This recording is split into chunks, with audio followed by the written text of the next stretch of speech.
right, Jack. Bring it home, buddy.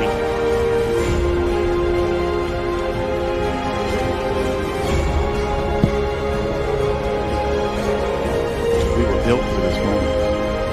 Great. It's all on the line. We have arrived at the championship game of the 2026 Mountain East Conference Baseball Tournament. It's the Charleston Golden Eagles against the Glennville State Pioneers. And who would have thought a 2-seed and the 3-seed? With Jack Withrow, I'm Eric Little. Glad to be with you from Gomart Ballpark in Charleston, West Virginia. The Glennville State Pioneers, a team that suffered a devastating loss on Friday afternoon to these Charleston Golden Eagles. They find themselves in a rematch with a Charleston team that won earlier today to get here. Yeah, Charleston won in a rematch against Frostburg State earlier today, and they've earned their way here to the championship game.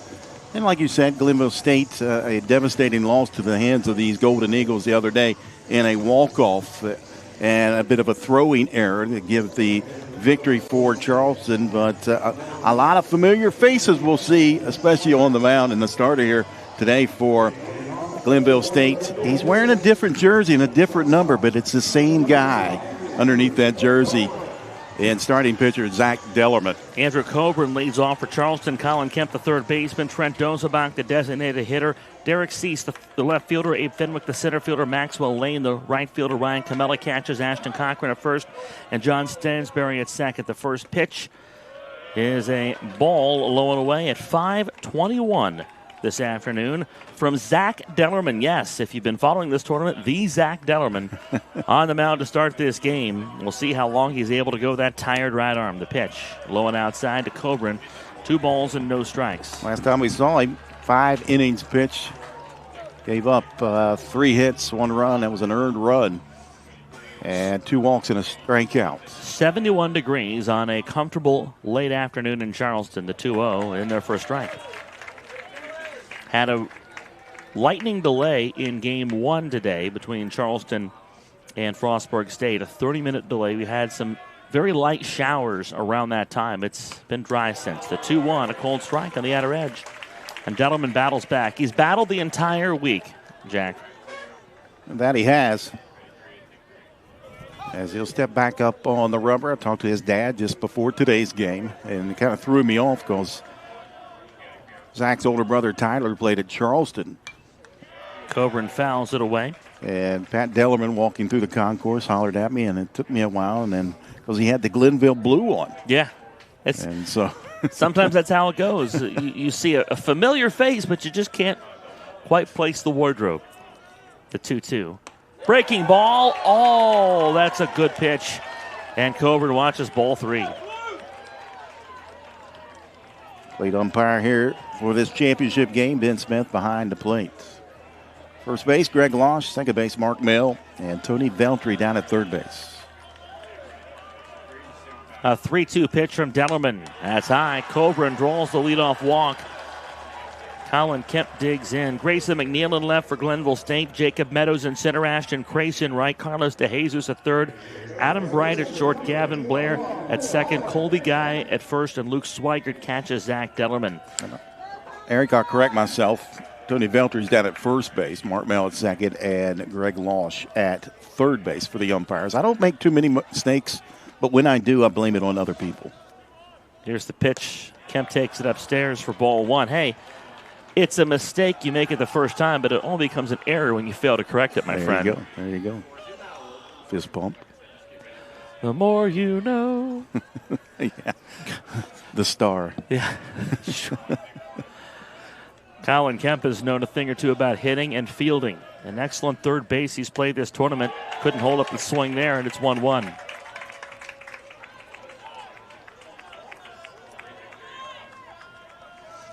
And again, Dellerman has worked a lot this series, and because of that, all his work of this tournament, if you're Charleston, it's incumbent on you to take long at-bats, as this one's bunted foul to the third base side. I would think a big part of their game plan today is going to be long counts, work at-bats, and make Dellerman throw as many pitches as possible, waste him. Of course, he's a battler out there, much like his older brother in Tyler. Tyler was a catcher for Charleston. Had 19 home runs in one season. That's a 2023 season. The 1-2 hit well right field into the corner. Ashton Crasover has room. One out. You can imagine the thoughts, the emotions, the adrenaline going through Zach Dellerman. Playing your final collegiate game with a chance to win a title. Doing the thing you've loved to do your entire life. Very Billy Chappell for love of the game kind of feelings today, I'm sure.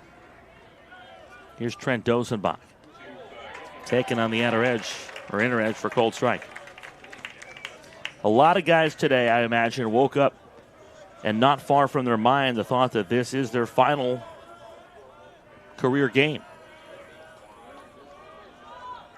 The pitch, swing and a miss. For strike two. Of course, the winner moves on to the NCAA tournament. But I think when you know that it could be the last, you want to make sure it's not the last. Exactly. First and foremost on your mind and in your heart. The 0-2. Ground ball, second base, could be two. Blair to Adam Bright. There's one. A strong relay throw and a great stretch by Colby Guy. And Glennville State turns two to get out of the first inning unscathed. The leadoff walk doesn't come back to hurt Zach Dellerman. And a nifty play by the middle infield of these Glennville State Pioneers puts a goose egg on the Charleston Ledger in the first. Glennville State grabs the bats after this. You're watching the 2026 Mountain East Conference Baseball Championship game, presented by the Health Plan.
Quiet top half of the first inning after Zach Dellerman has a leadoff walk and a race by a double play, so he faces the minimum. For Glennville State, it's Jacob Meadows in center leading off. Adam Bright, who started that double play or was part of that pivot. He's at shortstop. Zach Laurie at the DH. In the three-hole, Ashton Crace, the right fielder, follows. Gavin Blair at second base. Grayson McNeil, the left fielder, in the sixth hole. Luke Swigert, the catcher, bats seventh. Colby Guy, the first baseman, follows, and hitting ninth, third baseman Carlos De Jesus. Here's Jacob Meadows. And the pitch, a cold strike on the outer edge from J.P. Schultz. Yeah, Schultz, another freshman, 6'3" lefty from Iamsville, Maryland. Was warming in the bullpen at the end of the Frostburg State game. The pitch down and in for a ball. Schultz a 5-1 record and 16 appearances. This is his fourth start of the season. 37 and a third innings pitched. The 1-1 low, 2 balls and a strike. And again, this may be very likely is a situation where Charleston is going to try to bullpen their way through this game as best they can. Opposing batters batting .235 against Schultz. Meadows takes ball 3 high.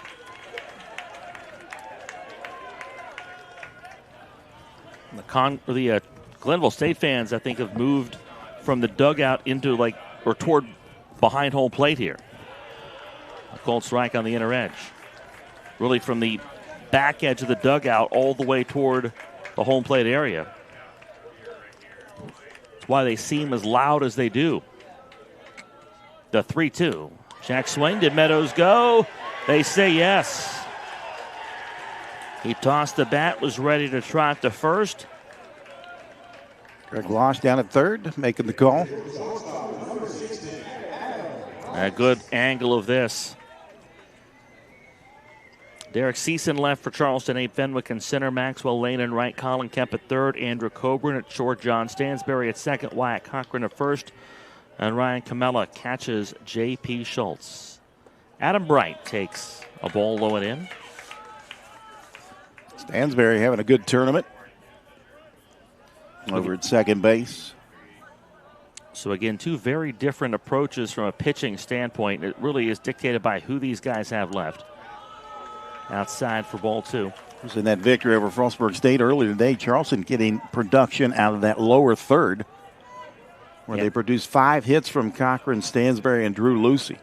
Stansberry again from the plate has been a real story in the last 2 days of this tournament. 2-0, bouncer left side, tough play at third, Kemp, glove, throws.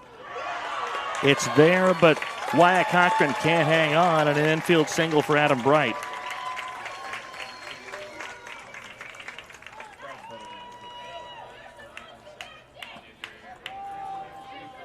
A tough play for Kemp. Had to come quickly.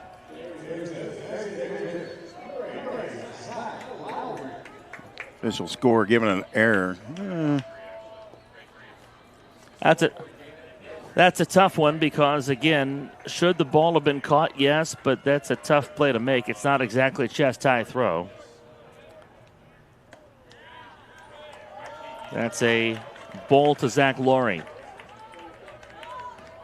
I got in my book as a hit all the way, and I think that'll eventually be a hit. Schultz deals. Breaking ball in there for a strike. Kemp has played such a fine third base. We were talking about that in the last half inning. Made a couple of those plays today, and really, Jack, we talked about this throughout game one. The hallmark of Charleston's first game was their defense. Yep. Came up with some big plays.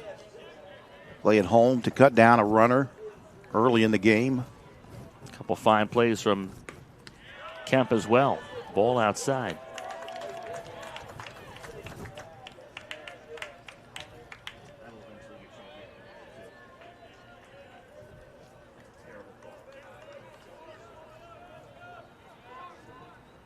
The 1-0 is the 1-1 lifted foul out of play. A ball and 2 strikes.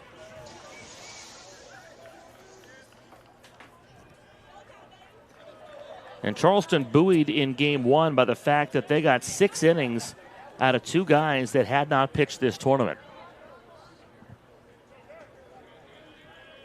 So some fresher arms than maybe, well, then some fresher arms than definitely Glennville State has.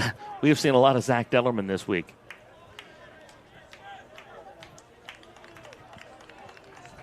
You know, Grant Landis behind him is available. Then it'll be Trent Taylor.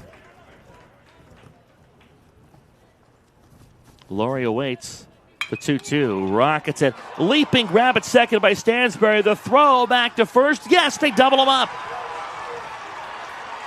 I don't know how in the world Wyatt Cochran was able to stay on the bag and keep his foot glued while receiving a bouncer of a throw from John Stansberry, but he did, and the line drive double play ends the inning. Both teams threaten in the first, and a double play erases the threat in both halves of the first. We're scoreless through 1 on MEC TV. What's possible when you have the freedom to explore things that inspire you? To be a part of a community that supports and challenges you. Where can you go to find the space and time to reach your goals? Who can you become when you're able to make connections in a place where you belong? Find out what's possible at Frostburg State University. It's about unlocking your potential and discovering your purpose. It's about community and how we can better serve others. It's about learning and doing. It's about the journey and the road getting there. It's about opportunities and the endless possibilities. It's about finding where you belong, and it is here at Concord University. It's about you, and it starts with you.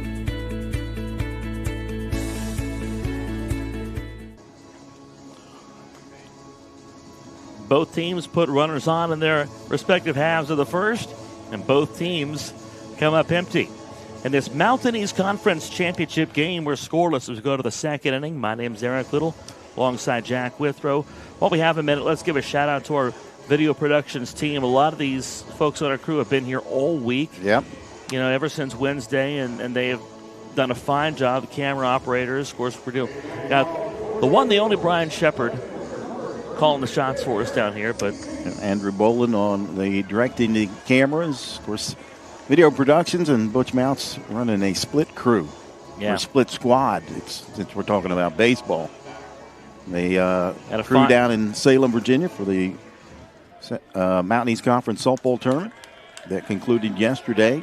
And the world champion Glennville State softball team here today with us. And we're going to talk to the MVP of the tournament. Ms. Delaney Warick will join us here shortly up in the booth. We are working on making that happen. Efforting. A ball to Derek Cease. Dellerman fires, and that's crushed foul toward the parking lot. Over the Sweets first base side.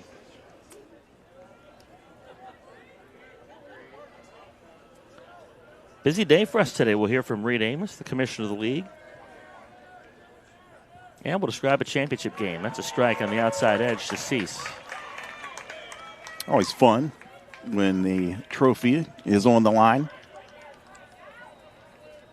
Championship events in any sport always bring that extra electricity. Culmination of a lot of hard work. The 1-2. Breaking ball past Dellerman. Up the middle and through for a base hit. Charleston's first today, and Cease leads off with a single. Here's Abe Fenwick. That one just kind of squirted up over top of the mound and out into center field. Saw Charleston do a lot of that in game one today. They pound out 14 hits today against Frostburg State. I believe so, and 10 of those were singles. Yep. Fenwick had one of the ones that wasn't. His double had an insurance run late. Drove it into the right field corner. Shows bunt, pops it up. Catcher Swigert couldn't get there in time. It's a foul ball.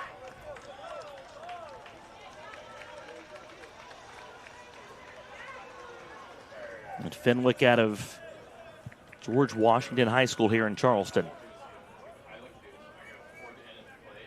The colors were very similar when he signed on to play at Charleston. It's more maroon and white up there. Parents, grandparents, thankful for that. He 0-1, nothing in 2. I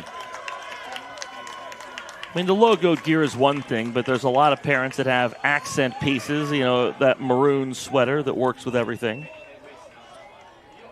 Or worked with everything, so they thought, and then they're relieved to find it still does. Nothing in 2. The pitch. Fenwick strokes it into right field. That's a base hit. Cease will take the turn to third. Try for third. The throw from Crayson right is not in time. A little offline. Cease able to stretch it to third on Fenwick's single. And now maroon and gold on the lines with nobody out for Maxwell Lane. Nice hard hit ball to right field. Last 2 times at the plate for Abe Fenwick. He has got a base knock. A good piece of running by Cease. Nice and aggressive here early. Maxwell Lane strokes the first pitch into left center field. That's down for a base hit. Cease will score from third. And Fenwick with a head-first dive gets into third. And it's a 1-0 Charleston lead on Maxwell Lane's RBI single into left center. Back-to-back hits for the Golden Eagles, producing the first run of the ball game. And you saw Abe Fenwick not slow down around second base. He slides headfirst safely into third. Now, we've already talked a lot in this tournament about how Fenwick can fly. Throw cut off, and Fenwick at third, Lane at second base, and see, you're to hear the Charleston fans up on their feet. Now, you heard the Glennville State fans earlier. And again, a lot of them have moved closer to behind the plate. Charleston still very throaty as they cheer from the concourse. A lot of them behind the first base dugout. We talked about Glennville State softball team, the Charleston softball team here as well. They've been occupying space behind the first base dugout. A couple of them left for a while after the weather delay, and then I think they've all returned. I think some of them, if I'm not mistaken, changed clothes because I see a lot more maroon over there. I could be mistaken. Thought maybe they changed into that maroon, the school color theme, you know. Yeah. I just feel like I see a lot more maroon in that section than I remember seeing earlier. They got the thunder sticks as well and the pom-poms. Not the softball team. Yeah, a lot of the fans have the shiny pom-poms. Yes. Runner goes from first. The pitch is low for a ball. The throw doesn't come from Swigert, and Maxwell Lane steals second base. They're at second and third with nobody out for Ryan Camella. This is what makes these games so fun. The support from not only the fans, but like we've talked about, the other student athletes. Infield comes up, swing and a miss. 1-1. Not only that, but just the surge in momentum. One side gets happy, then the other side gets happy, and then they both have something to cheer about, and it goes back and forth. Again, at the Division II level, it's a fairly tight-knit campus community, and a lot of folks out to support these teams. The 1-1. 2 balls and a strike. Action in the bullpen for the Pioneers down the left field line.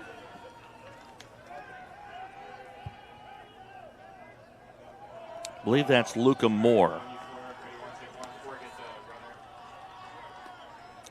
Camella swings and misses. Chase one out of the zone. 2 balls and 2 strikes. Already 26 pitches thrown by Zach Dellerman. He's not recorded an out here in the second inning. Of course, Camella getting the start in game 2.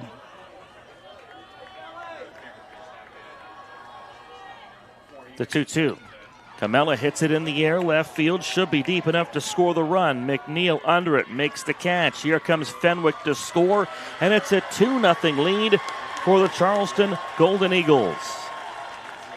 Yeah, like I said, deep enough, and the speed of Abe Fenwick, no problem scoring from third base.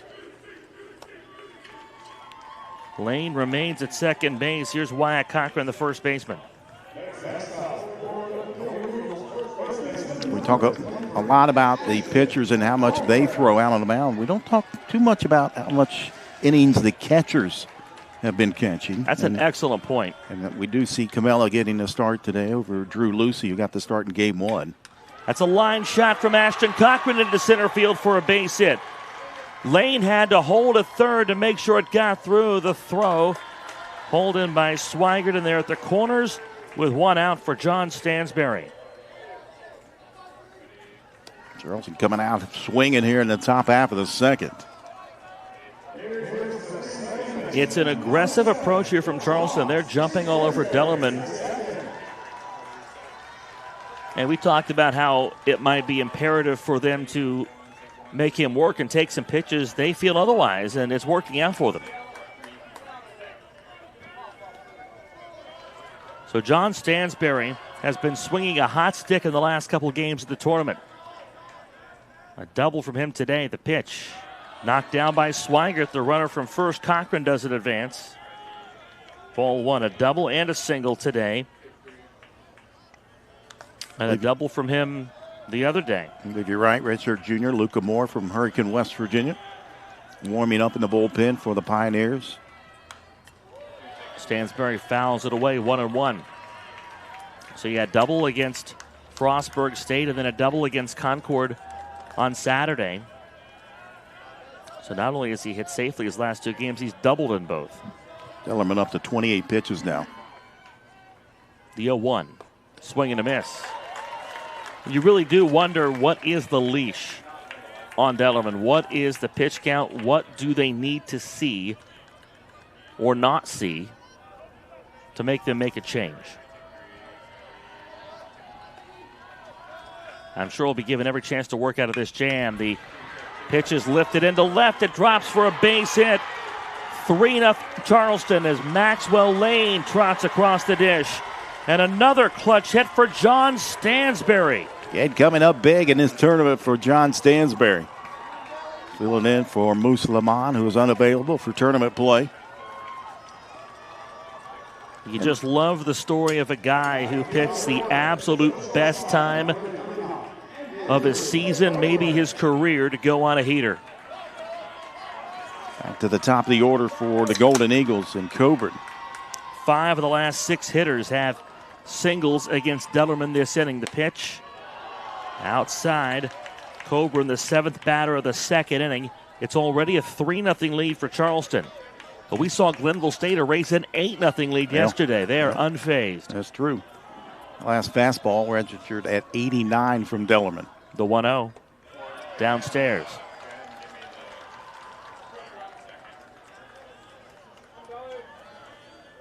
He's had higher velocity in this tournament. He's also had less velocity in this tournament.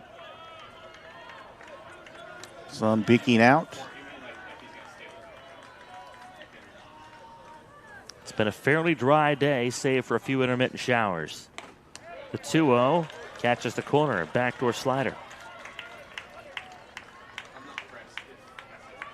If that sun comes out and stays out today, that's going to make visibility difficult in the middle infield here in about an hour. Yep. Saw that yesterday. The 2-1. Coburn pops it foul, third base side.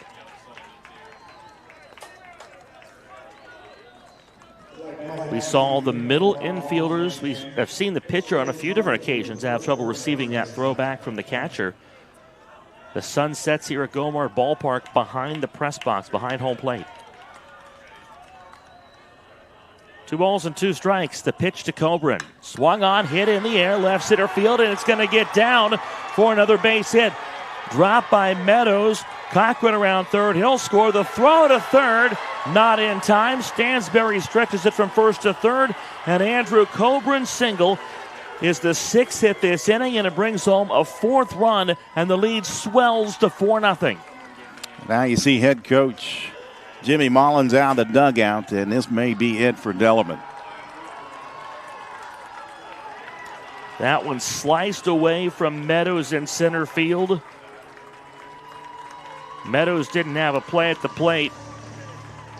Stansberry to third.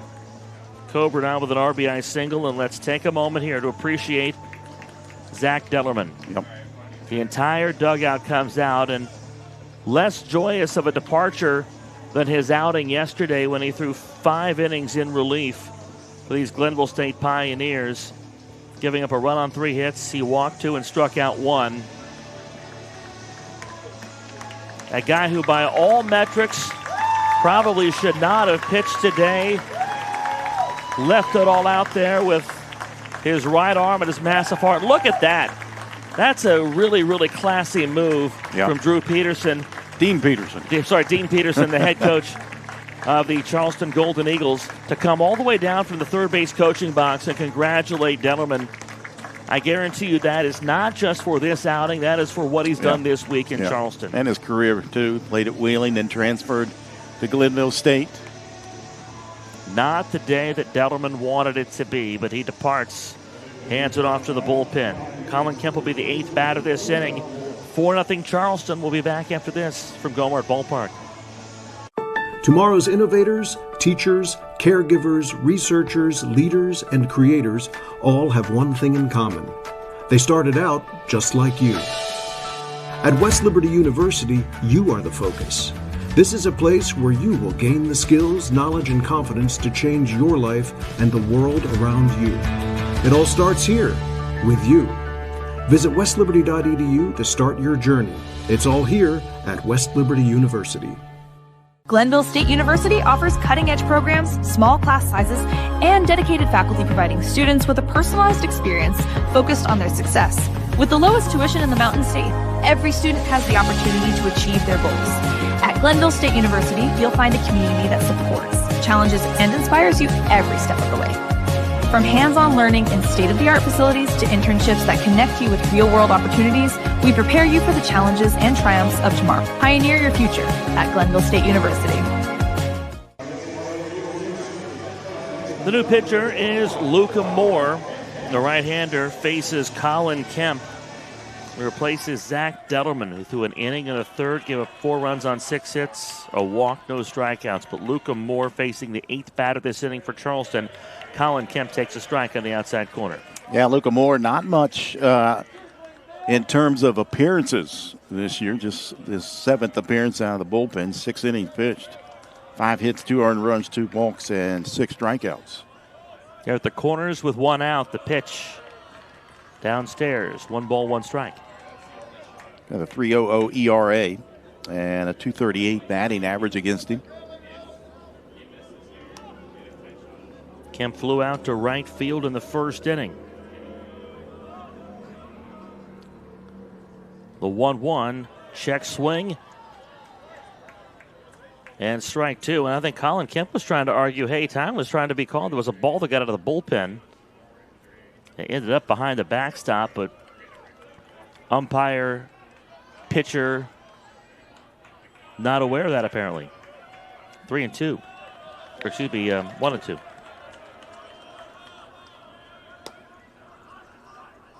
Moore ready to pitch. Took something off that one. 2-2. That looked like a knuckle curve. Yeah. On the gun, 65. Stansberry at third. Coburn at first. Another ball gets loose from the bullpen.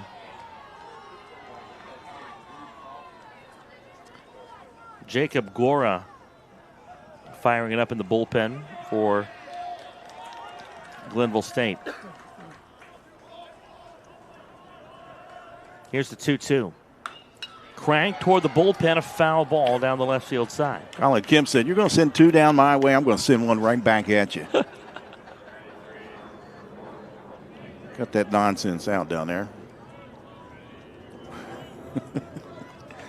That's what you get with these old minor league ballparks. You got the bullpens out on the field. You don't see a whole lot out of the new major league ballparks. No, really, a lot of professional baseball, those are beyond a fence somewhere. Still great opportunity if you're a fan to heckle the bullpen catchers. We've talked about this week. Sometimes they're worthy of it. The 2-2 off the plate. 3 balls and 2 strikes. Ask them whether or not their parents were bullpen catchers growing up. Did they always want to be bullpen catchers? Trent Dosenbach, the 9th man to bat this inning's on deck. If they get to him, there's 1 out, 2 on, 4 runs home. The 3-2 pitch. Kemp lifts it down the line in right. Ashton Crace closing. It's a foul ball.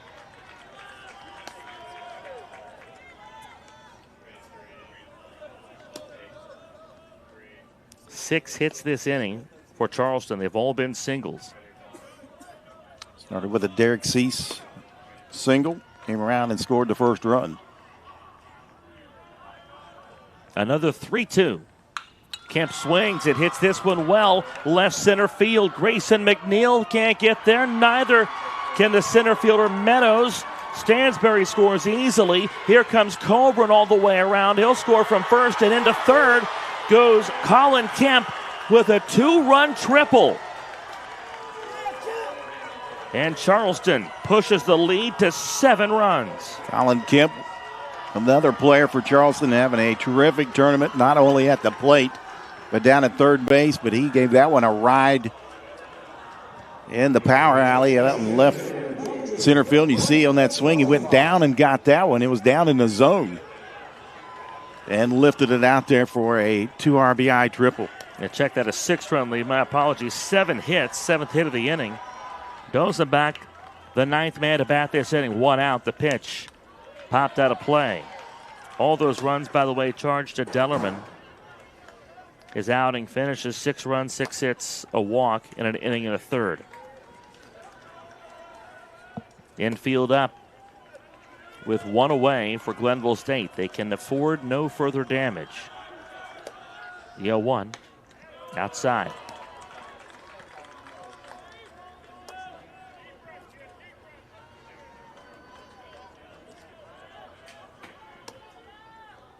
Dozenbach grounded into a double play his last time up.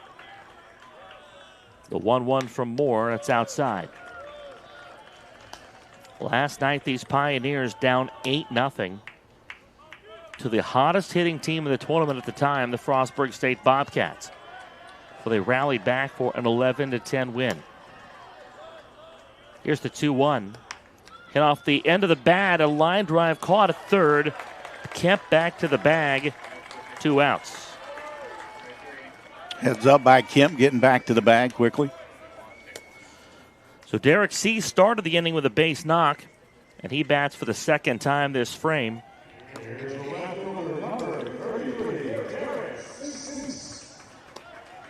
Seven hits in this game, 14 in the last one, and only 5 of Charleston's 21 hits today for extra bases. Persistence pays off. Cease ready. The pitch down and in.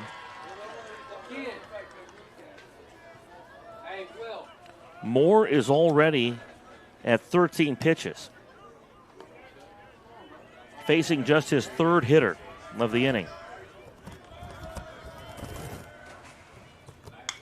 Cease sends it in the other way to right field. Back goes Crazy, reaches up and makes the catch shy of the fence to end the inning. Cease gives it a ride the other way. Flies out, but what about this inning for Charleston? 7 hits. They score 6 times. RBI singles from Maxwell Lane, John Stansberry, and Andrew Coburn. A sac fly from Ryan Camella, and a 2-run triple from Colin Kemp. And Charleston has opened a 6-0 lead over Glennville State through 1.5. This is the Mountain East Conference Baseball Championship presented by the Health Plan.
Home half of the second coming up. Charleston has a 6-0 lead over Glennville State. The Pioneers will send the middle third of the order. Ashton Crace, Grayson Blair, and Grayson McNeil up against J.P. Schultz. We're joined in the booth by Glenville State softball player Delaney Warick, the MVP of the recently completed Mountain East Conference softball tournament for the champion Glenville State Pioneers. Delaney, welcome to the broadcast. Thank you for having me. Congratulations yesterday on that championship. It wasn't easy. No, you had to go not, through the losers bracket. Tell us how that played out for you guys. Honestly, our approach was to just go out there and win the first inning, get out of that first inning, get on top first, and just go from there. Ashton Crace takes low, 2 balls and no strikes. You guys split your regular season series. You guys won up in Glenville, and then Charleston won down in Charleston. So a little bit of revenge maybe back after those 2 losses down in Charleston. Yeah, for sure. Yeah. Obviously, we faced Addison Mash. She's a great pitcher. She's one of the best in the conference. So seeing her that many times, honestly, we knew what to expect at this point. So I think that helped us out a lot. Yeah, I was going to ask you about that. The familiarity by that point of a tournament has to be a big factor in your favor at that point as a hitter. Yeah, for sure. You were saying? Yeah, so we know what to expect from her by now. So we went in there with the approach knowing that there's a smaller zone in the postseason. It kind of helped us out in our favor as a hitter, picking our pitch to hit, finding that pitch for us to drive and get a good piece off of. So we kept that approach throughout the whole time, and I think it helped in our favor pretty well. Gavin Blair takes a ball inside, the 1-0 from Schultz. away for ball 2. Talking with Glenville State junior Delaney Warick, who hails from Perryopolis, Pennsylvania. That's up around Cal, PA, is it not? Yeah, about 15 minutes from Cal, yeah. How did you make your way down to Glenville State? Well, my good teammate Kylie Goodman from Waynesburg, PA, we grew up playing travel softball together for about 10 years, and she had been recruited by Coach Schoon, and Coach Schoon was coming to watch her at a tournament we had, and she found me. There you go. Yep. 3 balls and no strikes to Gavin Blair. He squares to bunt, pulls back, takes ball 4. Pioneers have a base runner here in the second with 1 out. You were swinging a pretty hot stick in Salem this week. When you're on that kind of a streak, how does that feel, and how do you carry that from one day to the next? Honestly, just keep the same approach. Don't change anything. My approach, I like to keep things simple getting in the batter's box. Just be on time with the pitch, find something that I could drive, and just go from there, not overcomplicate anything. Grayson McNeil, the hitter. He takes ball 1 inside. So you had to play 4 elimination games in a row, and for the guys, this is their 3rd straight elimination game. If you were to give them some kind of advice on how to fight through that, what would it be?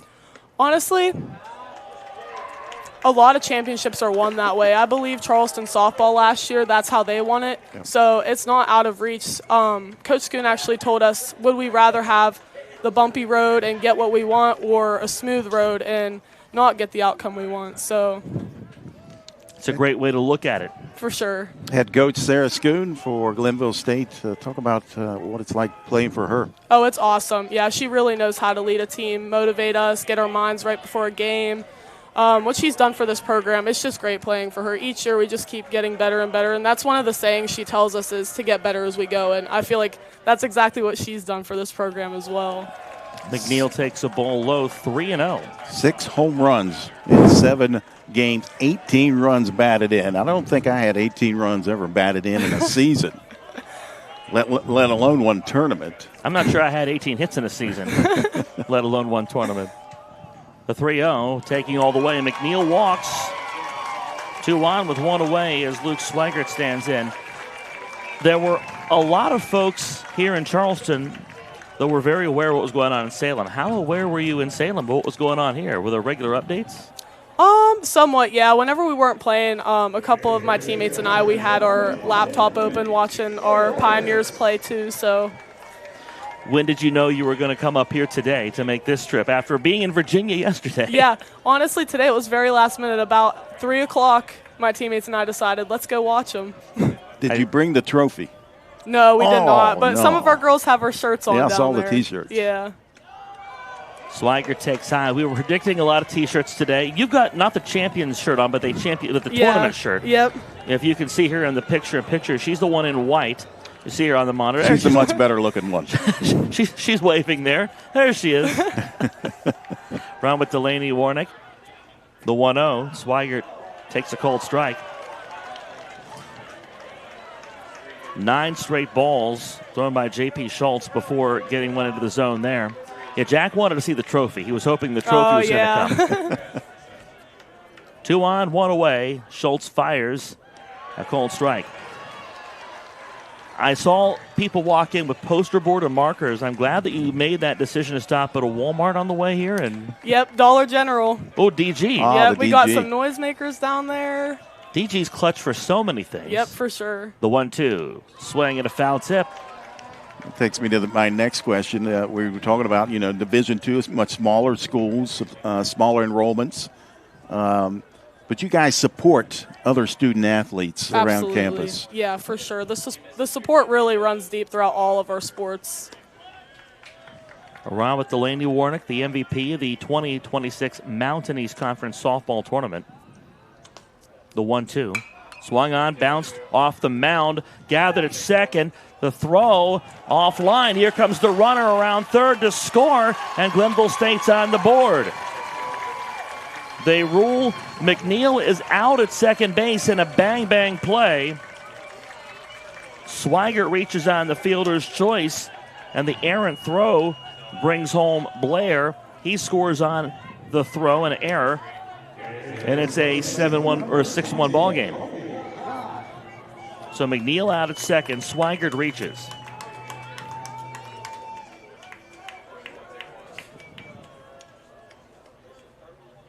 First baseman Colby Guy will step in now with 2 down. So Swigert at first, the pitch outside for a ball. Again, this Glennville State team was down a lot yesterday. They rallied in that game. Is that, from what you know of these guys, is that kind of their mentality, not to be nervous about any deficit? Or Oh, yeah, for sure, yeah. Never to give up? Yeah, never give up, especially this early on in the game. Our approach, too, with that, it's still early in the game. There's so many games left, so much time left in the game to make a big play. Action in the Charleston bullpen, a right-hander firing it up. The pitch to Colby Guy. Cold strike on the inner edge. We're talking with Delaney Warick, the Glennville State softball team. Do you have a favorite memory from this week's tournament? Something that stands out to you on or off the field?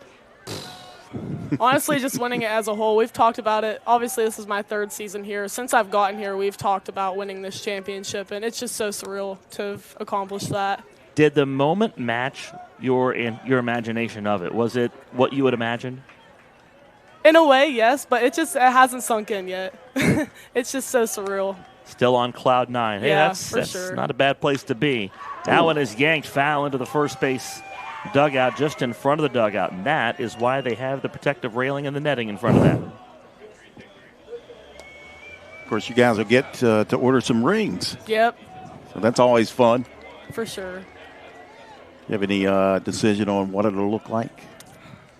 It'll be pretty no matter what.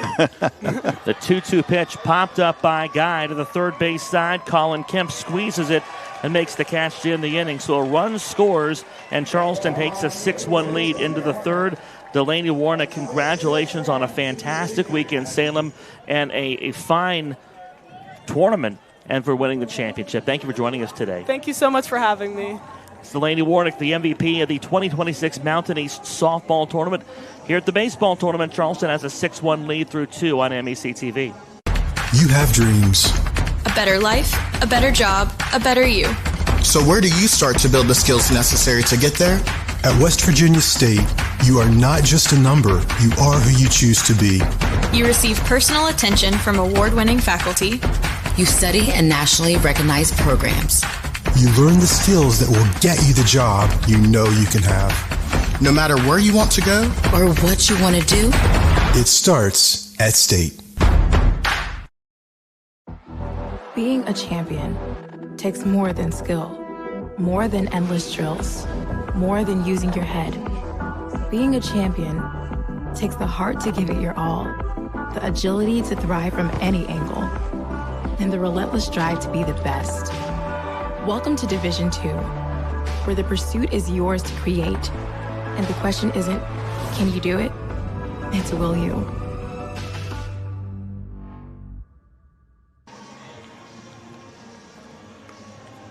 On to the third from Gomart Ballpark in Charleston. The Charleston Golden Eagles have a 6-1 lead on the Glennville State Pioneers as they go to the bullpen. A new pitcher for the Pios, Jacob Gora, the lefty out of Cape Coral, Florida, gets it going. On relief of Luca Moore, who relieved starter Zach Dellerman.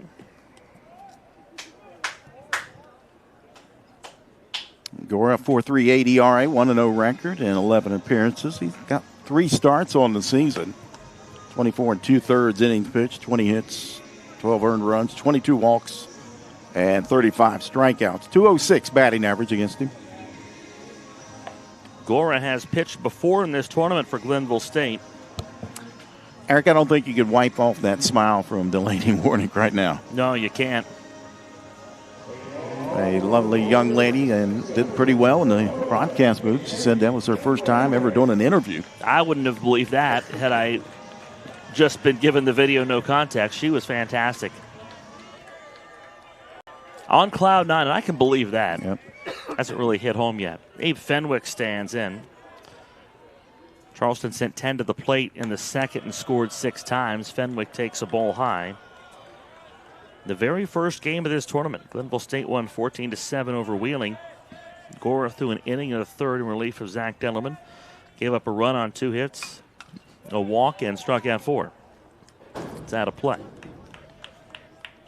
Of course, she went back to the stands with her teammates, and they were cheering her on as she walked back down to join them. Kind of like the reception you get when you walk back to the dugout after hitting a home run. Yeah. Which she did 6 times in 7 games down in Salem. Unbelievable. It's ball outside. You sense the humility from her, too. You know, not really wanting to talk about her feats, and glad to talk about her teammates and how they had wanted to win that for a long time. Pitch popped out of play down the left field line.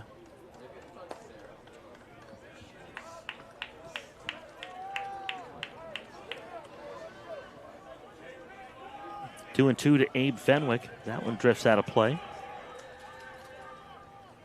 We're not done with the interviews either. Here's the pitch. Fenwick bounces this one off the mound and into center field for a base hit.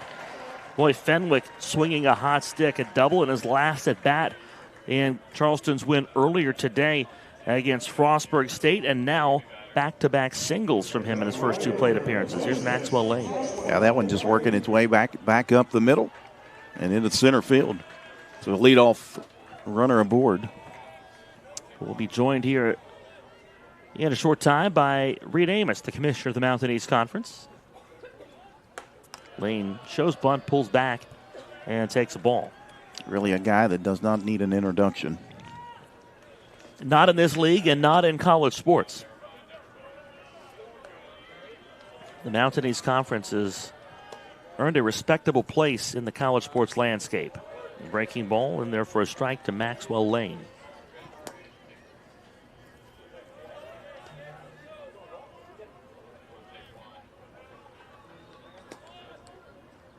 He's got to make sure the trophy's all safe and polished.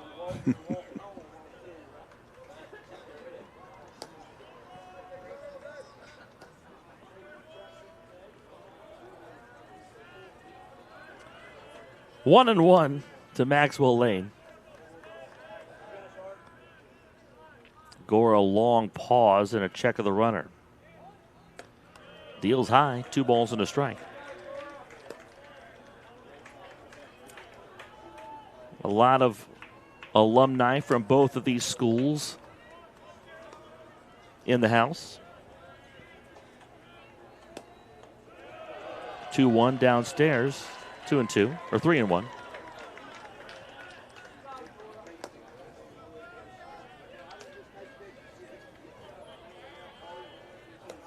I think when people hear or catch wind of the fact there's a championship at stake for their school, they make sure to show out.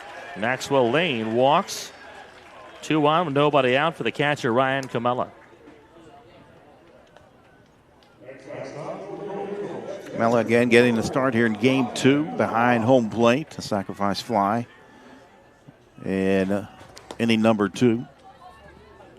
And athletic director for Glennville State, the one mayor of Campbell's Creek, and Jesse Skiles, just right in front of us in our broadcast location. Does a wonderful job up there at Glennville State. Spent time over at West Virginia Wesleyan, was a coach for a while.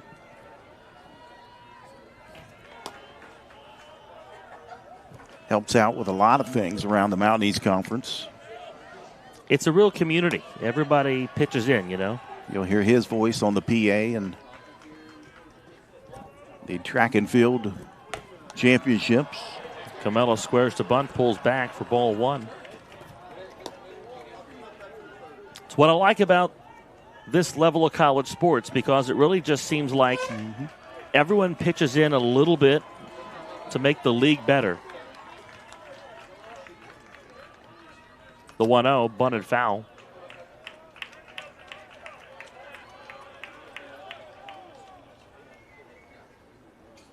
Jesse's been on a few broadcasts with us on cross country up in Ogilvy Park, up in Wheeling. Yeah. Had him out on the course. We bring him in. The voice from the course. That's pretty cool. Yeah.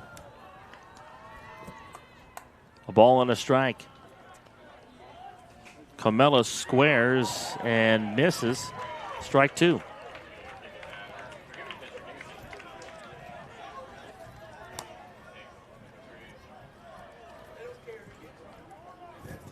Fenwick at second, Lane at first. Gora holds the set belt high. Here's the 1-2 pitch. Swing and a miss. Camella down on strikes, not able to move the runners over. One away in the fourth, and I know a lot of people at home might be thinking, well, you're up by 5 runs. Why are you so bent on moving these runners over?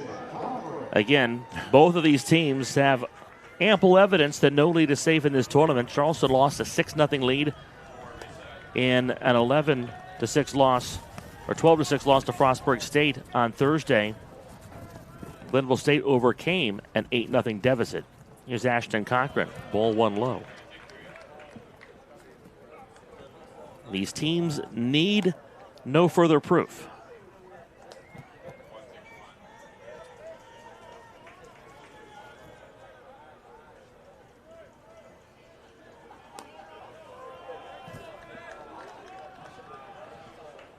Single and a run scored for Cochran. Takes a cold strike on the outer edge. All Charleston's 6 runs came in the second inning on 7 hits. 6 singles and Colin Kemp's 2-run triple. The difference in this ball game thus far, both teams deep into their pitching. Charleston not in the bullpen yet. The 1-1 is inside for a ball. Trying to sneak a breaking pitch in there on the inside. It just stays off the plate. And J.P. Schultz remains on for Charleston, but again, they played before this game.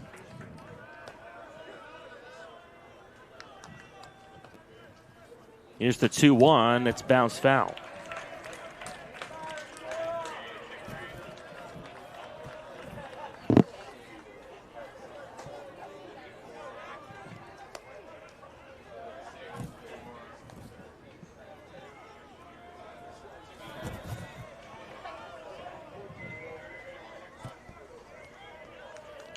Two balls and 2 strikes to Cochran with 2 on. Here's the pitch. Swing and a miss for strike 3. Runners go. The first guy safe. The back runner is out at second base.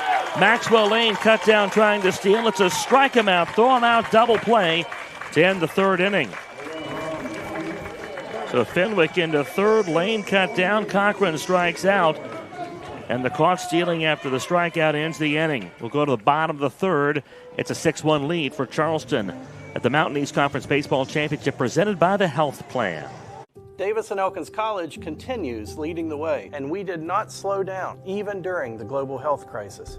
We have secured private donations and grant funding to support our growing, successful, and now accelerated nursing programs. Davis and Elkins nursing graduates have repeatedly posted 100% passing rates on nursing boards and are sought after by health organizations of all sizes, specialties, and locations. They need nurses, and we train the best.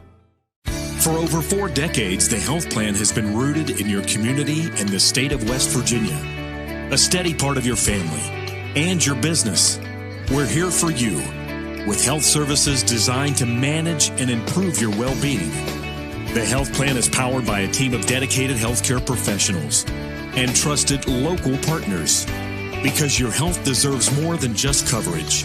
It deserves commitment. The Health Plan, here for you. On to the 3rd. It's a 6-1 lead for Charleston in the Mountain East Conference Baseball Championship. The final game between 2 teams have lost before in this tournament. Of course, Glennville State's loss came at the hands of these Charleston Golden Eagles. A walk-off win for Charleston on Friday afternoon on an improbable play. Down 2 with 2 outs. A double plated 2. And then Andrew Coburn crossed after the relay throw got away from everybody to make it a 5-4 win. That's a strike on the edge to leadoff man Carlos DeJesus here in the 3rd. 9-1-2 up for Glennville State. Then Glennville State's loss came, or rather was to Charleston. Pitch bounced back to the pitcher. Schultz leaps, grabs it, flips to first, 1 out. Then Charleston's loss came their very first game of the tournament to Frostburg State. And they avenged that loss in the early game today. Yeah, went up 6-0 on Frostburg State, and then Frostburg State answered with 12 unanswered runs to win that one. And a rash of hitting that really carried through the next 3 games until they ran into Glenville yesterday. Really 2.5 games. The pitch is inside for a ball. As Frostburg State got up 8-0 on Glenville before the Pioneers pulled the rally of the tournament. Won that game 11-10. What a week it's been. Here's the pitch high. That almost got the bat of Meadows as it buzzed his tower. 2-0. Schultz, normally reliever for Charleston, but Jack, it's all hands on deck. Yep. The 2-0. Outside. 3 balls and no strikes. Glennville State's Zach Dellerman not able to survive the second inning. They still have Grant Landis and Trent Taylor in their bullpen if they want to use them. 3-0 in there for a strike. Luca Moore and Jacob Gora have come on out of the Glenville State bullpen since. Got to wonder how much is left in Schultz's tank. Has thrown twice this week already. Pitch low and outside for a ball to Jacob Meadows. 3rd walk from Schultz.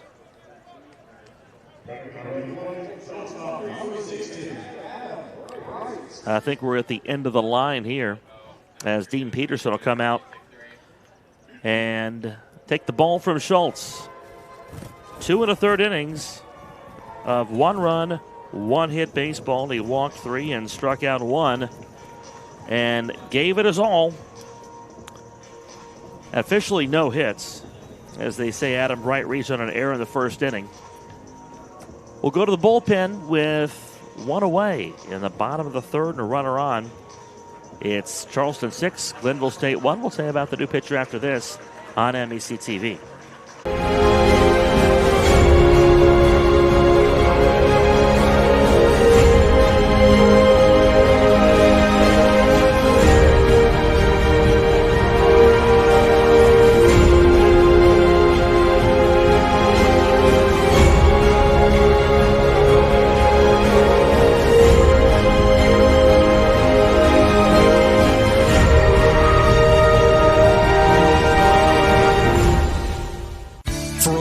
Decades, the health plan has been rooted in your community and the state of West Virginia. A steady part of your family and your business. We're here for you with health services designed to manage and improve your well-being. The health plan is powered by a team of dedicated healthcare professionals and trusted local partners because your health deserves more than just coverage. It deserves commitment. The health plan. Here for you. Find that out. 6-1, Charleston has a lead on Glenville State in the bottom of the 3rd from Gomart Ballpark in Charleston. After 2 1/3 from J.P. Schultz, he gives way to the bullpen. A run on a hit, 3 walks, and a strikeout. As is often the case in college baseball, you see people wearing different uniforms than what's on the roster for various reasons. So trying to figure out who we have on the mound. We're still working on that now. I think Jack Withers found out. Well, she indicated a 4 and a 3 is what we were told by the SID. I believe that is Sam Slodick. She's working on it. Redshirt junior out of Cleveland, Ohio.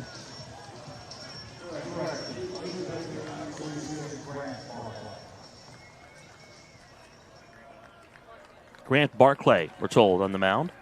Toss to first, the runner's back. I was totally wrong. Grant Barclay will face Adam Bright. Freshman from right here in Charleston. Played at Capitol High School. Adam Bright has a reach today. And now they call him for a balk. I don't know if he thought time was called by somebody else, but he very clearly stopped mid-windup. heard something from Meadows, and that threw him off.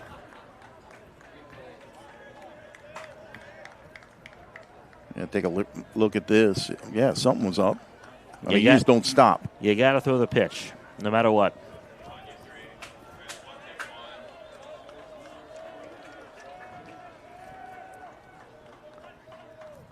Barclay fires a strike on the outside corner to Adam Bright.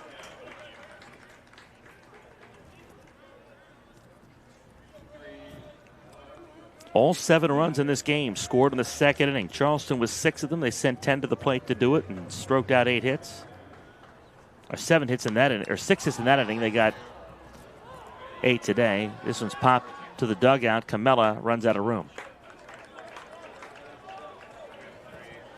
And Glenville with a run in the second inning at a fielder's choice. Well, dark clouds rolling in again, blotting out the sun. Jack, it's not the worst time of the day for the sun to be concealed by cloud cover, because otherwise that would set beyond the press box behind home plate. That would make, and it has in this tournament, made visibility tough this time of day for the middle infielders and the pitcher. Yep, looking right directly into that setting sun. Swing and a miss. And Bright chases strike 3 upstairs. 1 gone. Barclay makes his presence known with authority. Nice pitch. Came upstairs, like you said, with the fastball. And swinging right through it was Bright.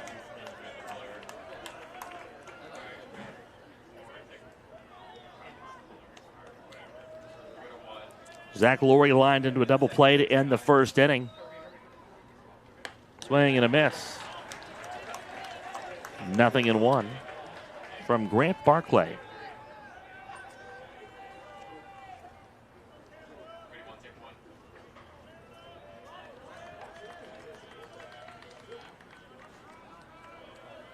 Runner at second for Glennville State with 2 away.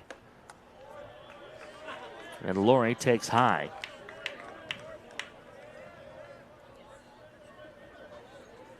Laurie lined in that double play to second base that Stansbury made the throw, and a great athletic catch by Cochran.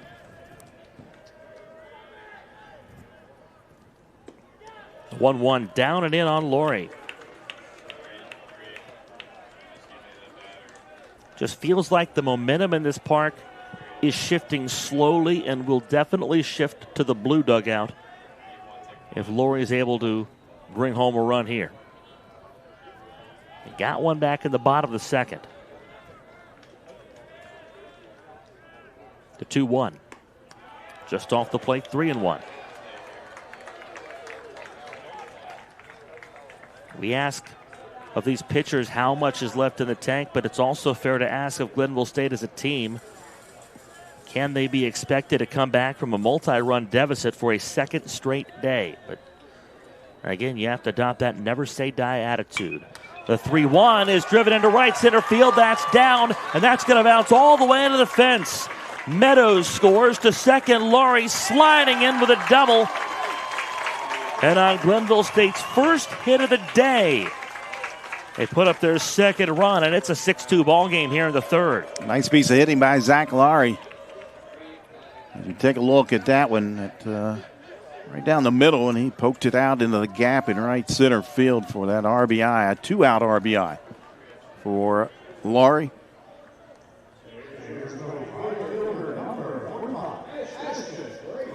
And no lead is safe in this tournament. Certainly is not. It has not been.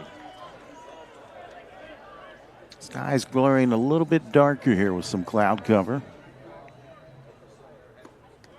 Crace takes a cold strike. Had a weather delay in game 1 today between Charleston and Frostburg State. Put us behind about 30 minutes.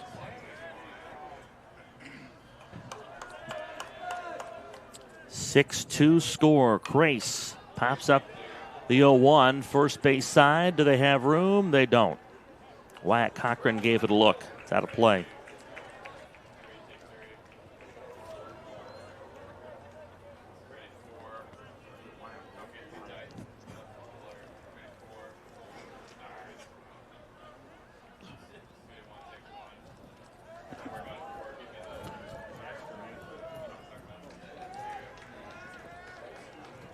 Oh.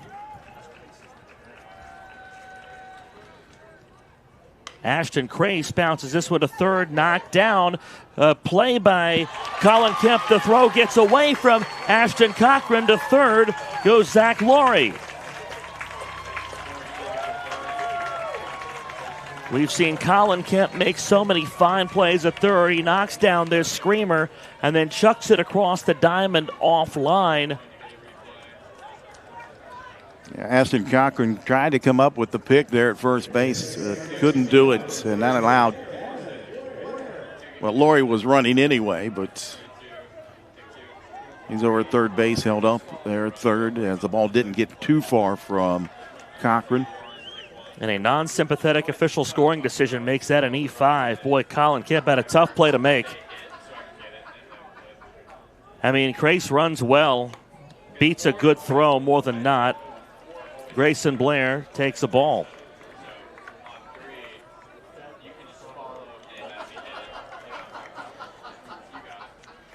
Two on with 2 outs for Blair here in the bottom of the third. And a chance to take a real chunk out of what's now down to a 4-run lead. Pitch is down and in. So Laurie doubles. He's third on the throwing error that puts Crace at first. Good play by Kemp to knock down that ball, and then a long throw. Got away from Cochran. Blair fouls it away. Making his second start of this tournament at second base. We've seen a lot of Jetzel Cajigas Martinez over at second. He came on as a defensive replacement in the other game that Grayson Blair started. They're at the corners with 2 outs. The 2-1 high, ball 3.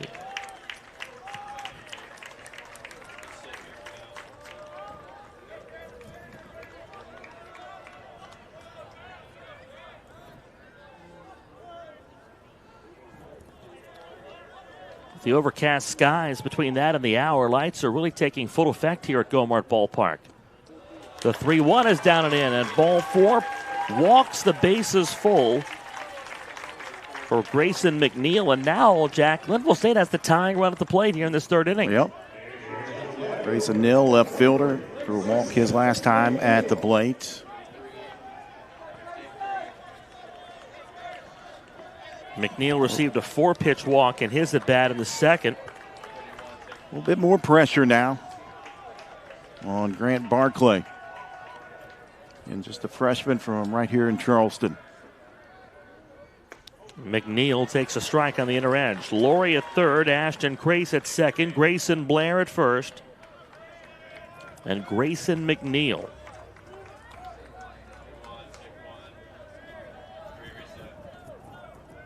A strike on McNeil. Here's the pitch. Line shot. Right center field and down for a base hit. Laurie scores. Crace around third. He'll score. The throw cut off. And a return throw to second. Not in time. McNeil cuts this lead in half. It's a 6-4 ball game here in the third. Yeah, a nice piece of hitting from McNeil.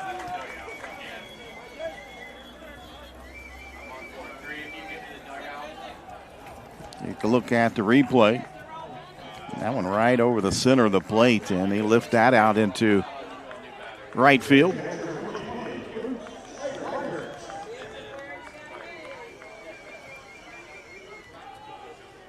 Blair at second, McNeil at first. Luke Swigert is the go-ahead run as fans scurry for cover. The rain beginning to come back. The pitch to Swigert. A cold strike on the outer edge. You could just feel the rain around us.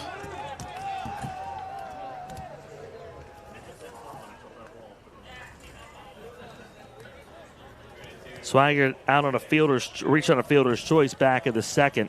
Ball got away from the Charleston bullpen. That's a bullpen that I'm sure is picking up their urgency too, as Barclay has faltered here after striking out Adam Bright to start his outing. The 0-1. Inside, a ball and a strike. with 1 out in the inning, or 2 outs in the inning. Zach Laurie doubled to bring home Meadows. Crace reached on an error. Blair walked, and Grayson McNeil laced a single into right center to bring home 2. 3 runs already home overall this inning. It's a 6-4 ball game. The 1-1 to Swigert. Outside, 2 balls and 1 strike. And now I think we are seeing the toll of the attrition on this bullpen. The totality of a 5-day tournament, Jack, in which each of these teams playing their 5th game. And Simon Bargo warming up in the bullpen. Struck out the side in a scoreless inning in game 1. Here's the 2-1, swing and a miss. 2-2. Well, a lot of those high-velocity, high-effort guys are tough to get up twice in a game. Pitched so well in game 1 that at this point you're tempted to give him another shot. But I can't imagine that'd be an easy ask for him right now to get that arm ready to go for a second game. Here's the 2-2.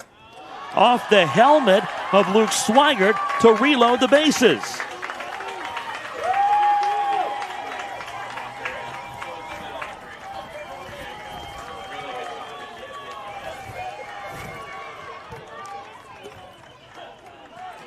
The Glennville State softball team stopped at DG to make signs. You can see them in the background. They're using that to cover their heads as the rain continues.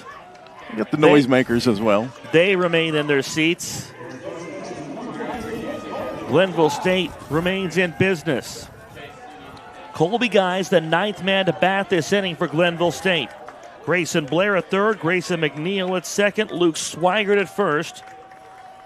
Colby Guy, the hitter, against Grant Barclay. Lifts the first pitch on the infield. Playable in shallow center. Now drifting in. The shortstop, Cobra, makes the catch in the inning.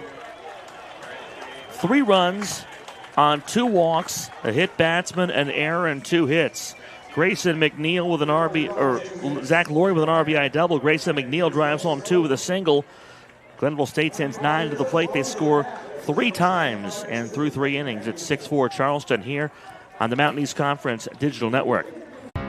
What's possible when you have the freedom to explore things that inspire you? To be a part of a community that supports and challenges you.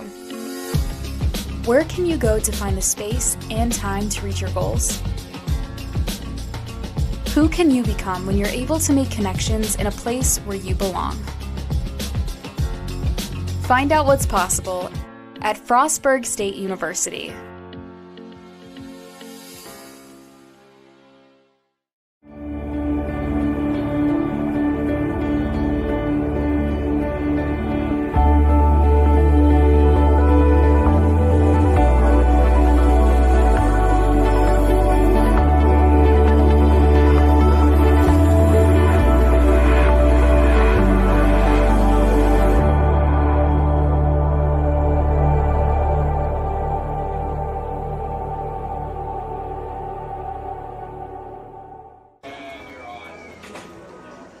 On to the 4th.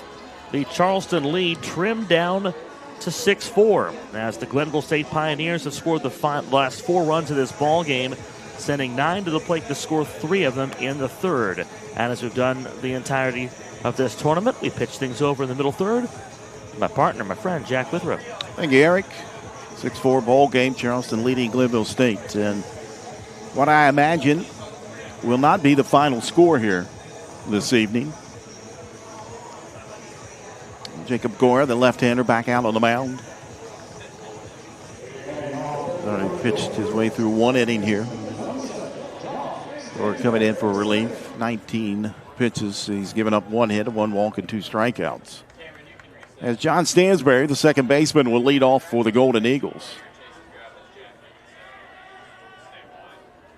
Stansberry was standing at home plate on the double steal attempt. And that last half inning for Charleston, as he looks at that one off the plate for ball 1.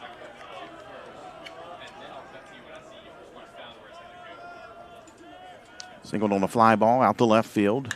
That one swung on and sliced foul up into the concourse area down the right field line.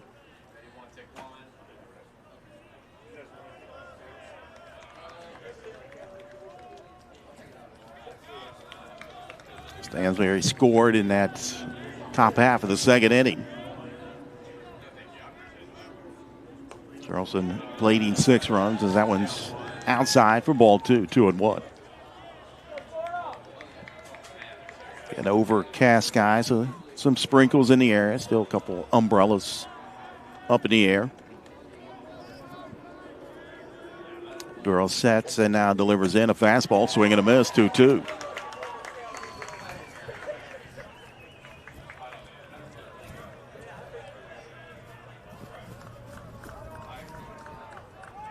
Stansbury, a senior from Manassas, Virginia.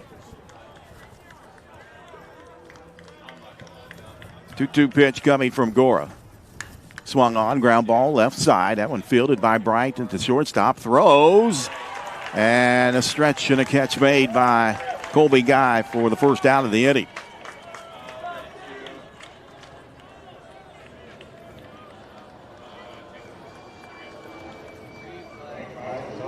De Jesus was coming across from the third base position. You see him there as a cross there. But Bright able to focus and throw over for the out. 1 out for Andrew Coburn. As Coburn takes that one upstairs for ball 1.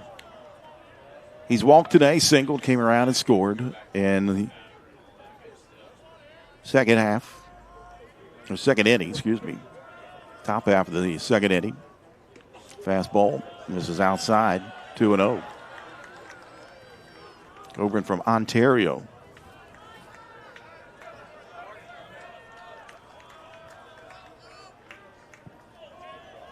Two balls, no strikes. Jacob Gora sets and delivers a fastball in there at 88. For strike 1, 2-1. Get action in the bullpen for Charleston. That breaking pitch drops down into the zone. 2-2 the count on Andrew Coburn. Simon Bargo up and throwing again for Charleston.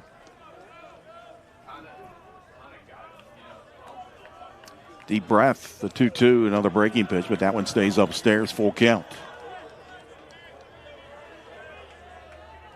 6 runs on 8 hits, 3 errors on Charleston. Glennville State, 4 runs, 2 hits, and 1 error. The payoff pitch from Gora. Swung on, and that went off the handle. This is going to be close at first. The throw not in time. As Blair had to come a long way for that one that got in on the handle of Andrew Coburn, but he's able to beat it out at first base for an infield single. His second hit of the ball game. Take a look at that replay. A slow roller and a tough play for Blair. So with 1 out and 1 on for third baseman Colin Kemp. Kemp 1 for 2. Tripled back in that second inning. And a first pitch swing and a dribble to the pitcher. Gora fields, and he'll throw it to first for the out. 2 down. Runner at Coburn moves over to second base.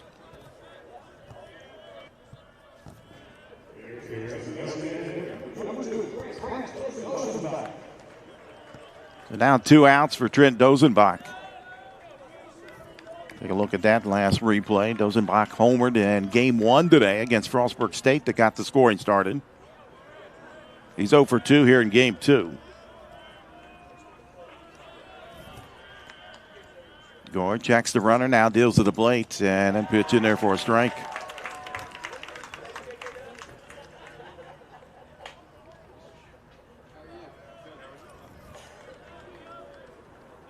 Ground out and a fly out for Dozenbach. Gore again checks the runner, now deals to the plate, a breaking pitch in there for a strike. The ball's 2 strikes.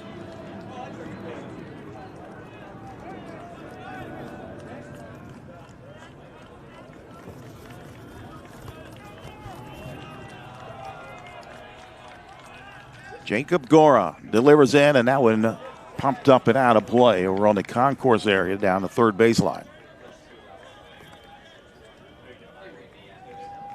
Got a good crowd on hand here. A lot of blue, a lot of maroon. Umbrellas popping back up as well as the rain starts again. That pitch, a high fastball at 88 upstairs. For ball 1-2.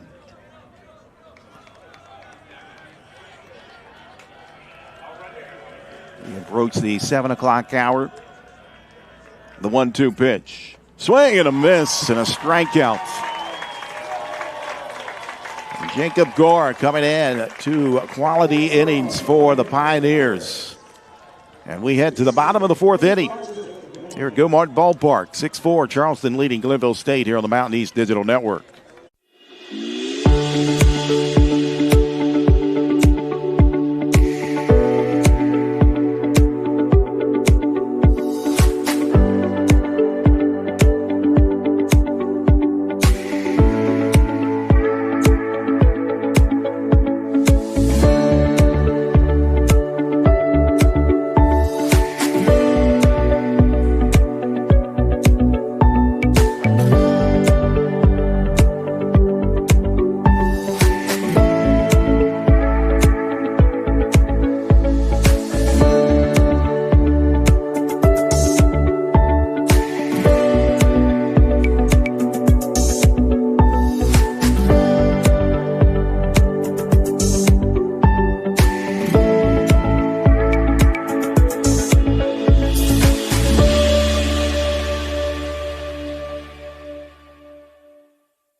Bottom of the 4th inning here at Go-Mart Ballpark. 2-run lead for Charleston over Glenville State here in the Mountain East Conference Championship game. Here on a Sunday evening. Charleston got the victory earlier today over Frostburg State that eliminated the Bobcats. Golden Eagles the number 2 seed. Glenville State the number 3 seed, both out of the South Division. As we saw the 1 seeds exit earlier this week. Wheeling, the 1 seed out of the North. They were here for 2 and a barbecue, as they say. And then Concord was eliminated by this Charleston team here on Saturday. New pitcher for the Golden Eagles.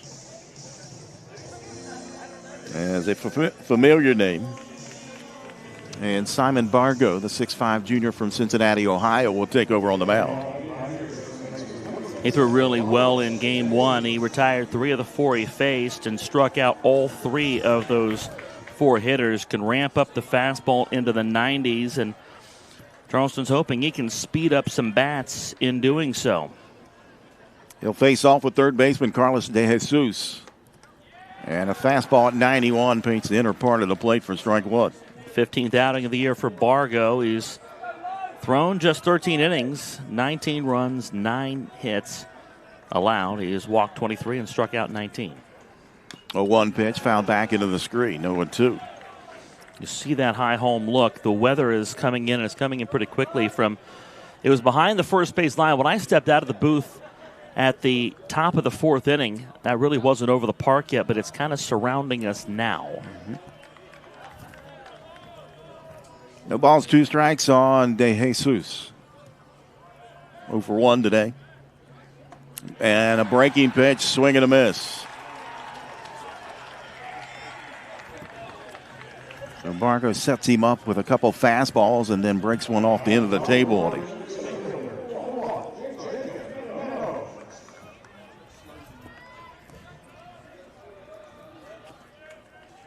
So with 1 out, brings up the center fielder.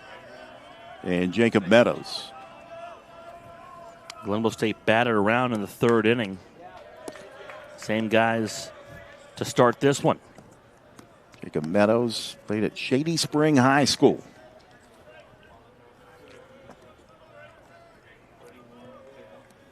The 1-0 pitch coming up from Bargo. Sets and deals. That one high and outside as well. 2-0. Some folks have gone for the umbrellas. Again, I'm kind of partial to the Glenville State softball team. Those signs that they work so hard to make, I think some of those are even blank poster boards. Well, they brought the crayons as well.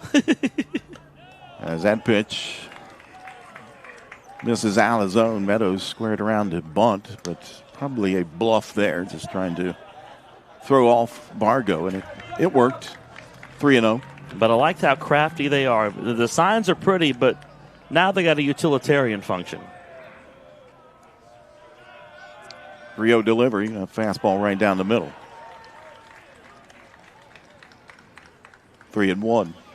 I mean, anybody can bring an umbrella. Let me see a couple of those girls there in that shot. And a couple of them using that poster board. It's gone away a little bit. 3-1 pitch in there for a strike. Full count now on Meadows.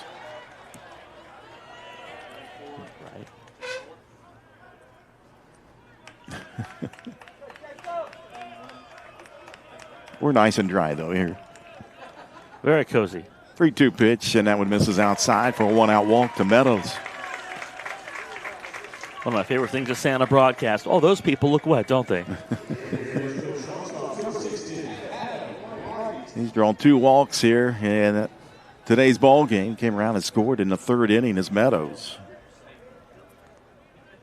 And now to bring to the plate the shortstop and Adam Bright. Bright 0 for 2.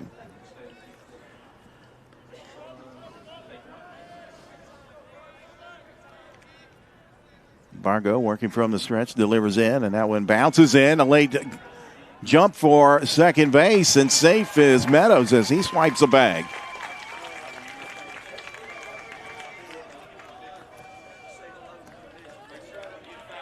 Ball got away from Ryan Camella. And Meadows got a nice read on that one.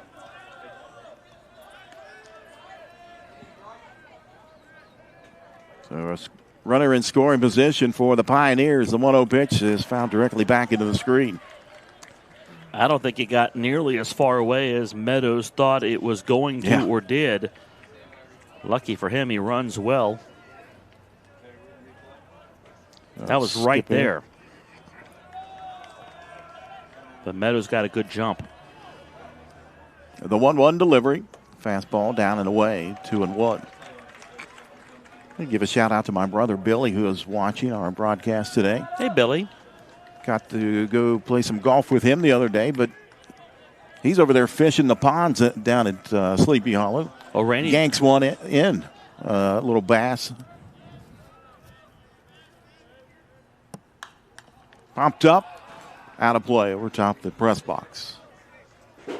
Ooh, rattles around and drops down into the stands in front of us. Little golf, little fishing. Y'all had the American sportsmen all in one group, on one day.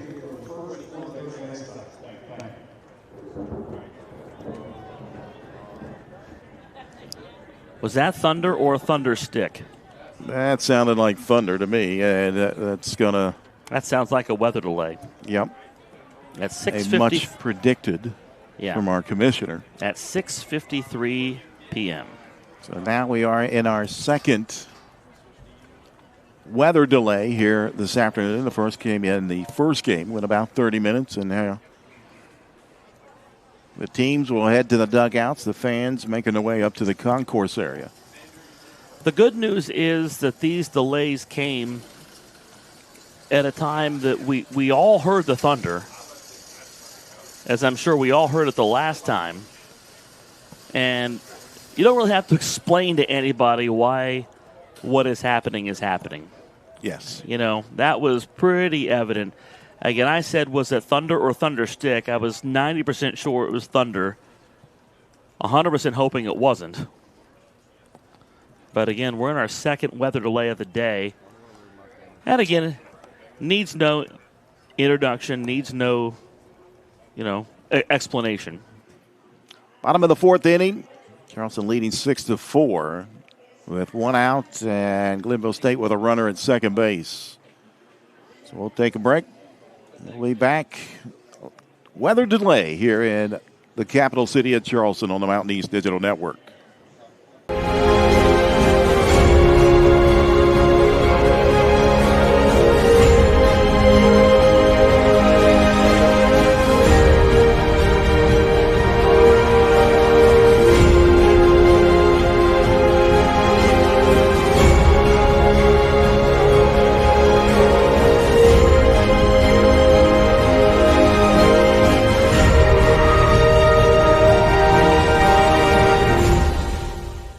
For over 4 decades, the health plan has been rooted in your community and the state of West Virginia.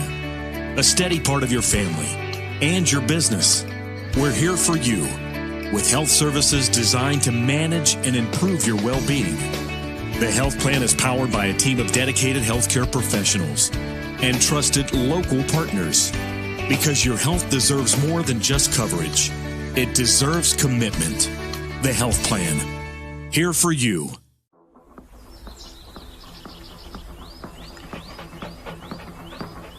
No weekend plans? Try some of ours. From unrivaled outdoor adventure you won't find anywhere else in the world, to hometown plates and platters that pair well with the local craft beers. The happiest hours start here. Mountaineer Country. Come. Go wild. Being a champion takes more than skill, more than endless drills, more than using your head. Being a champion takes the heart to give it your all, the agility to thrive from any angle, and the relentless drive to be the best. Welcome to Division 2, where the pursuit is yours to create, and the question isn't, can you do it? It's will you?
Welcome back inside Gomart Ballpark here in Charleston, West Virginia, as we get set for continuing coverage of the 2026 Mountain East Conference Baseball Tournament presented by the Health Plan. I'm Jack Witho, joined by my broadcast partner and Eric Little after a weather delay that started at 6:53 and it's now 7:34, so 41 minutes in the delay.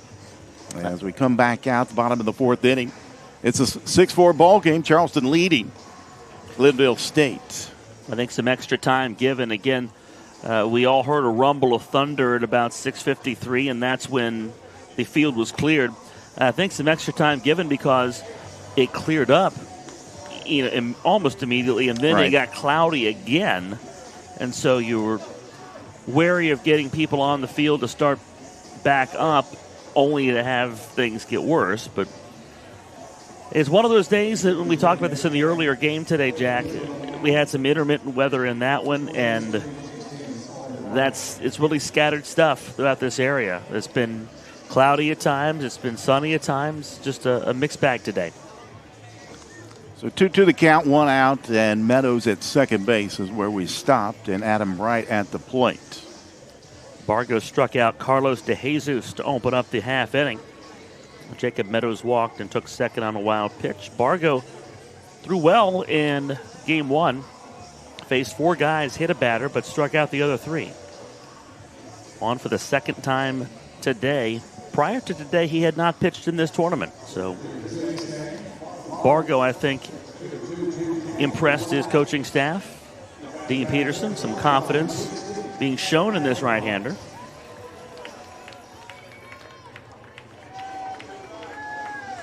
And a 2-2 count on Adam Bright. Bright 0 for 2. Reached on an error, then struck out his second time at the plate. So welcome back to baseball after the delay here. Second one we've had today. Bargo working from the stretch, settles the glove at the chest. Now delivers in. And strike 3 called. And a fastball at 92, right down the middle of the plate for the punch out. 2 down. Awfully tough to come back and look at a called third strike. Awfully tough to come back in a 1-2 count. Zach Laurie, the designated hitter, 1 for 2 today. He came around and scored a run in that bottom half of the third inning, as he doubled on a line drive to right field. And a first pitch swinging. He sends that over top the concourse and out towards the on-ramp to I-64, I-77. Little combo here. Yeah, for a stretch. A 1 pitch from Bargo and a swing and a miss as he came upstairs with the fastball that time. No balls, 2 strikes on Zach Laurie.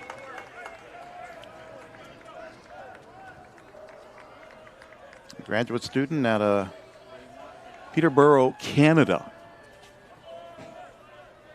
The 0-2 came back with the fastball. That one missing down and in for ball 1. A little grunt from Bargo there.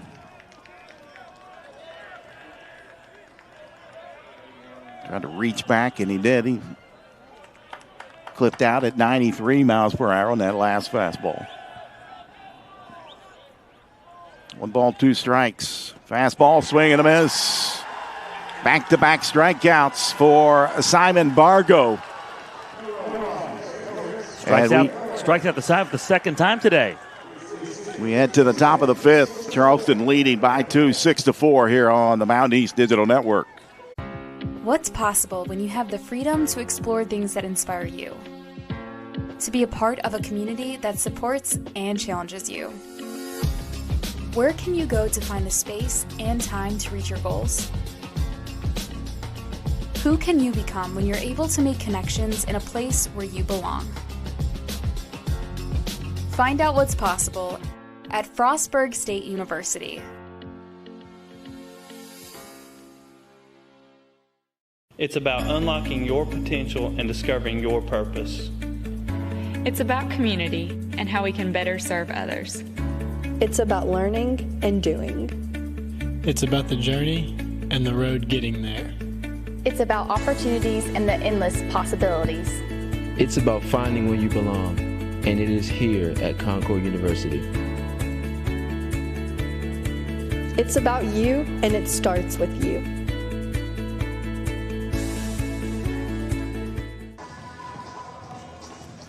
Back here inside Gomart Ballpark, Charleston, West Virginia. Championship Sunday here in the Mountain East Conference. Top of the fifth inning, 6-4. Charleston leading Glenville State. As left-hander Jacob Gore back out on the mound. Gore coming in on relief today. 2 innings, 36 pitches. He's given up 2 hits, no runs, a walk, and 3 strikeouts. Third inning of action for the lefty. Hails from Cape Coral, Florida. Just a freshman. And Derek Cease will lead things off, the left fielder for Charleston, 1 for 2. Cease singled in the top half of the second, came around and scored in that 6-run inning for the Golden Eagles, and then flew out to right field.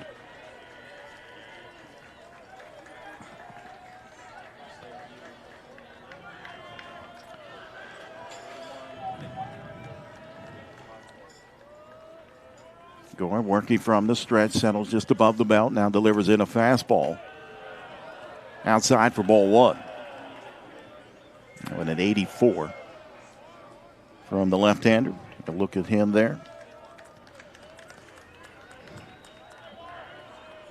The 1-0 delivery. Fastball that time came inside and got the call. Evens up the count at 1-1. Even in weather delays that aren't really long, one of the biggest shames of these delays is you're asking a lot out of pitchers who've already given so much this week. Now Gore having to come back after a 40-plus minute stoppage. Swing and a miss. 1 ball, 2 strikes on Cease. And on top of that, Charleston was hitting before and after the delay. So for Gore, it's been a much longer break, closer to an hour.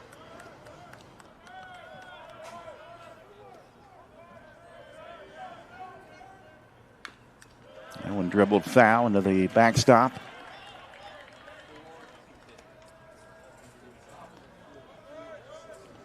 Derek Cease went 2 for 3 in game 1 today. Drove in 3 runs, including a double. The 1-2 swung on, and a little looper out to third base side. De Jesus on the short hopper, gloves it and throws across the diamond for the out. 1 out. We're told the break for Gore was exactly 54 minutes since he last threw a pitch until he threw his first one to Derek Cease. And again, 40 pitches into the outing. That's well into your outing and a long pause before picking it back up. Got to bring up center fielder Abe Fenwick, who is 2 for 2. In fact, you go back to the last games, Fenwick is 3 for 3 in his last plate appearances. He is glad to be back here in the capital city for the hometown team. That one lifted, and that'll get fouled down the third baseline. 1-1 to count on Abe Fenwick. Family here, mom and dad. I see his grandparents earlier today. Grandfather was a Little League baseball coach back in my day. That one in there for a strike. You never forget those figures. They're often foundational in your life.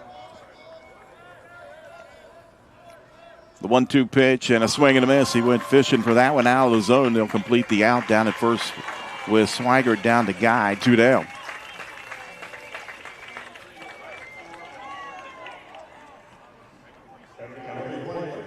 So now 2 outs for Maxwell Lane, a right fielder. Gora came on in the third. And going back to the fourth, he's now retired 4 in a row and 5 of the last 6 he's faced.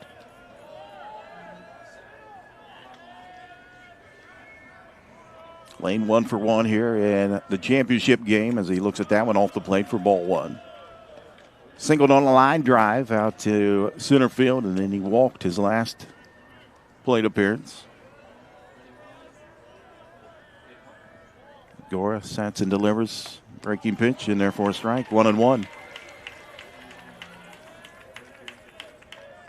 At some time tonight, we'll have Commissioner Reed Amos. Of course, he's been busy with the weather delays. Yep.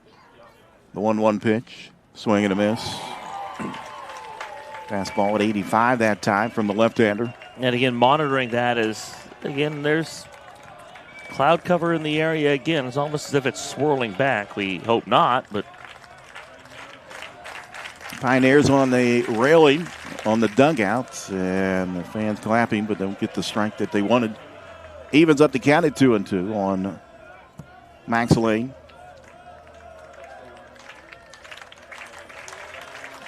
And the slow clap. Swung on, and that one lifted foul. A lot of these Glennville State fans have clustered together and are seated a lot closer together than many of the Glennville State fans. So you're seeing a lot more coordination from them. Almost like they're making it a home game in a lot of ways. 2-2 pitch. Check swing, he went. Dropped and now delivered down. And 3 good innings from Jacob Gore, the freshman. And his team an opportunity as we head to the bottom of the 5th inning. Charleston leading Glenville State 6-4 here on the Mountain East Digital Network. Tomorrow's innovators, teachers, caregivers, researchers, leaders, and creators all have one thing in common. They started out just like you. At West Liberty University, you are the focus. This is a place where you will gain the skills, knowledge, and confidence to change your life and the world around you. It all starts here, with you. Visit westliberty.edu to start your journey. It's all here at West Liberty University. Glennville State University offers cutting-edge programs, small class sizes, and dedicated faculty providing students with a personalized experience focused on their success. With the lowest tuition in the Mountain State, every student has the opportunity to achieve their goals. At Glenville State University, you'll find a community that supports, challenges, and inspires you every step of the way. From hands-on learning in state-of-the-art facilities to internships that connect you with real-world opportunities, we prepare you for the challenges and triumphs of tomorrow. Pioneer your future at Glenville State University.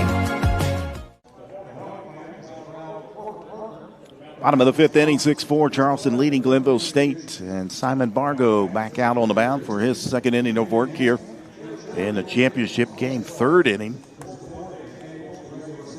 Here today for Bargo, came in game 1 today for Charleston against Frostburg State.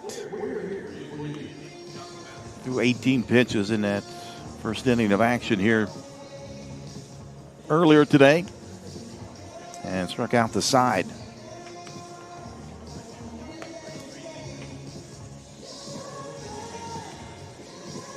He'll face the 4, 5, and 6 hitters. Crace, Blair, and McNeil due up for the Pioneers.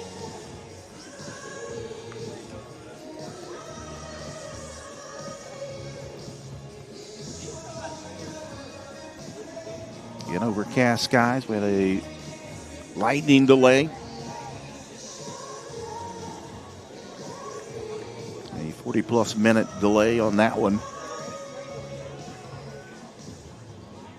Right fielder Ashton Crace, 0 for 2 here. Go out to right field and then reach on an error on a ground ball on the 3rd base side.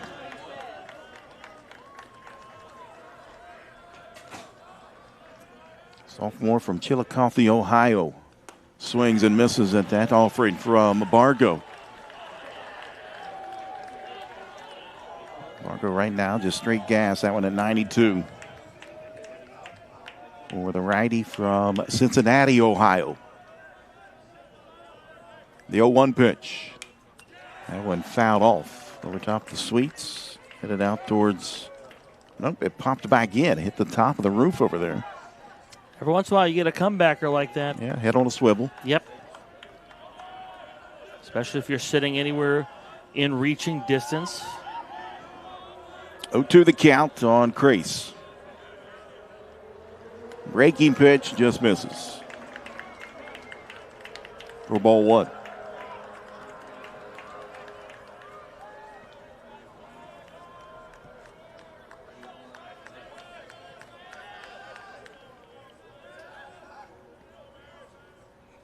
Fastball outside, 2-2 on Ashton Crease.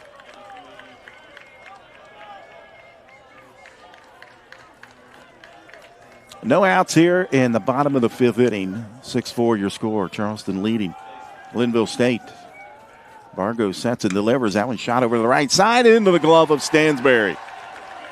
We talked about him early, coming up big at the plate, also coming up big here this afternoon and in the entire tournament at second base. Well, not just that, but also the theme of Charleston defenders playing really, really well today. A number of fine plays in the first game by Charleston defenders, and that glove work continues here into the championship game. His counterpart, second baseman Gavin Blair, will step in. Looks at a fastball inside for ball one from Vargo. Charleston fans wanted a strike, didn't get it. Blair has walked twice. He has scored once here this afternoon, as that one bounces in and off the mask of the catcher in Ryan Camella. 2 balls and no strikes on Blair. From Monaga, West Virginia, Fairmont senior grad, home of the Polar Bears. We'll see if he takes the plunge at the 2-0 pitch.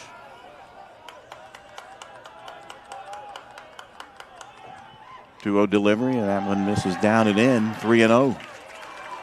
Got to commend the fans here that stayed through that weather delay. It's been a long day for a lot of these folks. Glennville State's been here. Really, they got here around the first weather delay today. Charleston's been here throughout since 1 o'clock. 3 balls, no strikes on Blair. I assume he'll take all the way here. As that pitch misses off the plate for ball four, a 4-pitch walk. Still not an official at bat for him today. He walked 3 times. 1 out walk. Blair down at first base, and out of range to the plate, the left fielder and Grayson McNeil. McNeil 1 for 1 today. He has walked and singled his last time at the plate. That was a single to right field.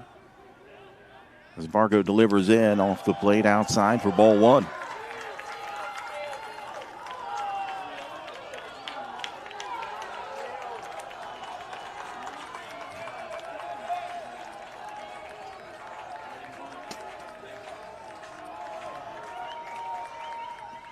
One-0 pitch upstairs. 2-0, and now the Glenville State fans getting a little more vocal down the third baseline and behind the Pioneers dugout. And we'll see pitching coach for Charleston and Carter Lyles coming out of the dugout. And the slow walk. We're told he's throwing balls on 8 of the last 9 pitches in the ball game. And again, he had that intensity, was amped up on the mound in the 4th inning and just hasn't quite brought the command or the intensity here in the 5th. And you might be able to hear the Glennville State softball team down in front of us. They've got the clapping going, the noisemakers. They made signs that there were signs, and then there were shelters from the rain. They're gamers. They sat out in the rain and covered their heads with their signs. They don't care. They won a championship yesterday. They're still on cloud 9. That's also true. I can't believe they didn't bring the trophy. They weren't expecting to play show and tell today. They were just thinking they were going to come out and hang out and be a good time and be supportive. They are some of them wearing the championship T-shirts. That pitch off the plate, 3-0. What I would have done if I were them is bring the trophy and then sit it right on top of the dugout. Like, here you go, boys. This is what we got. You go get one. Yep. Zach Dellerman up on the rails, screaming. at the top of his lungs right now. The 3-0 delivery. Fastball right down the middle for strike one. Dellerman started this game just joining us. We have not seen the other two top starting pitchers deployed for Glennville State. 3-1 pitch, swing and a miss. A piece of it, but for strike two. And now full count on Grayson McNeil.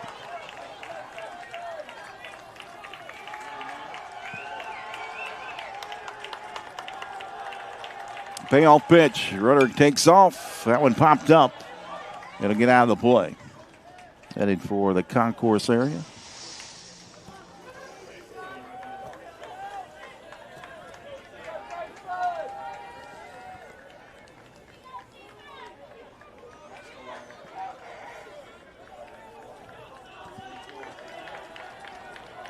So here we go again. 3 balls, 2 strikes, 1 out. The runner down at first base and Gavin Blair. Bargo settles after chest, now delivers in. The runner goes again, and ball 4. That one just off the plate, and that might do it for Bargo. As you see, head coach for Charleston, Dean Peterson, out of the dugout, and now he'll make the walk.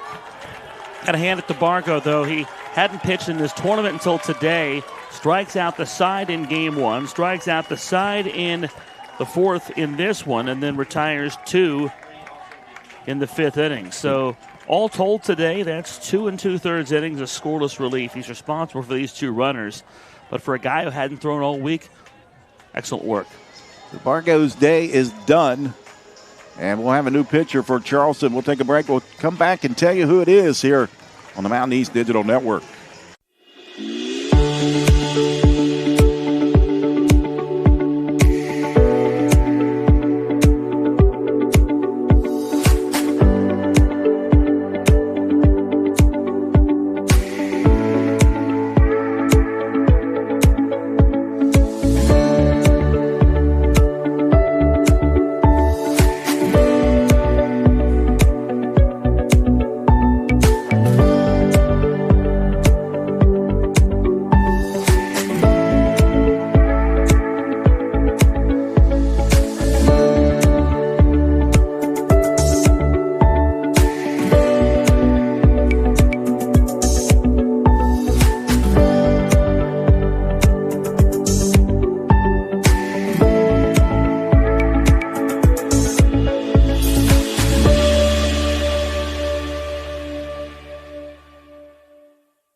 Welcome back inside Gomart Ballpark.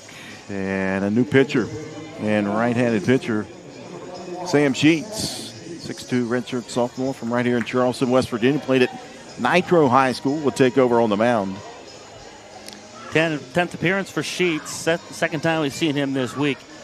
A 2-1 record, 1.60 ERA in 15 innings. He's allowed 7 runs, all earned on 14 hits, with 9 strikeouts and 10 walks.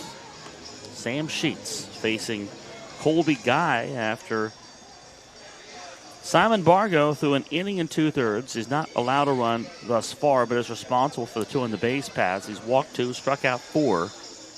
And again, excellent work for Simon Bargo, especially for a high-energy, high-velocity guy to come back twice in the same day. That's tough. And for a multi-inning appearance in Game 2. So Sam Sheets out on the mound for Charleston. And Luke Swigert will be stepping to the plate, the catcher for the Pioneers.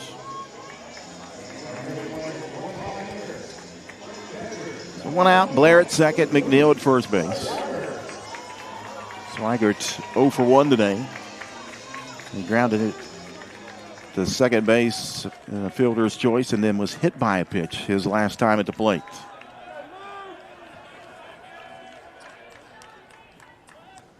Working from the stretch, delivers in a breaking pitch, and there a strike from Sheets.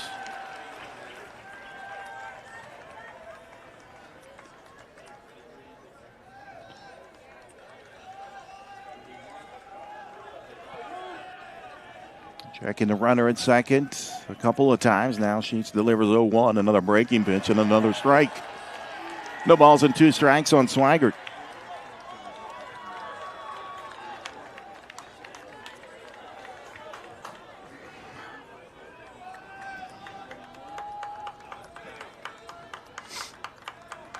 The 0-2 pitch coming. Swing and a miss, and a big strikeout there from Sheets. And that brings the Charleston fans up on their feet. And now 2 outs for Colby Guy, who is 0 for 2 in the ball game. He popped up to third base and then popped up to shortstop. Over on the second base side, Corbin came over and made the catch. Sheets again checks the runner at second a couple of times and now sets and deals a breaking pitch in there, a strike on Guy.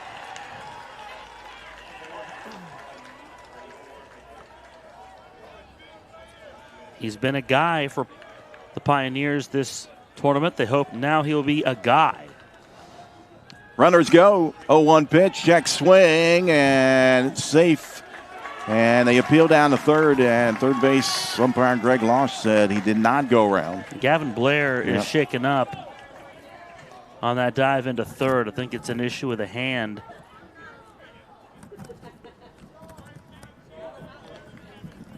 He is back up on his feet, and I think he's going to be all right. The head coach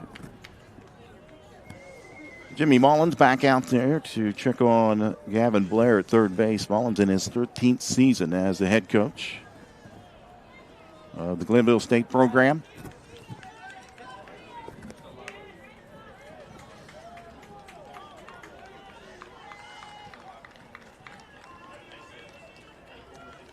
So now 2 outs and runners at second and third. And the tied run, Eric, at second base in scoring position, and McNeil.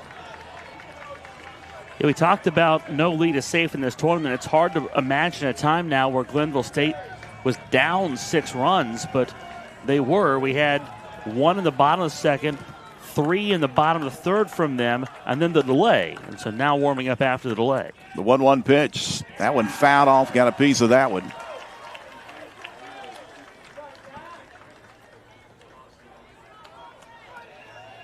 Both delays today came not only mid-inning, but mid-at-bat. Came at inopportune times in both games, but Glennville State trying to pick back up where they left off. 1 ball, 2 strikes, 2 outs. Sam Sheets, deep breath, now delivers in. Swung on, ground ball. Sheets will have it. He'll underhand over first base and gets out of the inning. As he induces the ground ball out and gets out. And Charleston maintains the 2-run lead as we head to the top of the 6th inning. 6-4 Golden Eagles over the Pioneers here on the Mountain East Digital Network. You have dreams. A better life, a better job, a better you. So where do you start to build the skills necessary to get there? At West Virginia State, you are not just a number, you are who you choose to be. You receive personal attention from award-winning faculty. You study in nationally recognized programs. You learn the skills that will get you the job you know you can have. No matter where you want to go or what you want to do, it starts at State. Being a champion takes more than skill, more than endless drills, more than using your head. Being a champion takes the heart to give it your all, the agility to thrive from any angle, and the relentless drive to be the best. Welcome to Division II, where the pursuit is yours to create, and the question isn't, can you do it? It's will you? 2 outs. Top of the 6th inning, 6-4, Charleston leading Glennville State. Jack Withrow alongside Eric Little here inside beautiful Go-Mart Ballpark in downtown Charleston.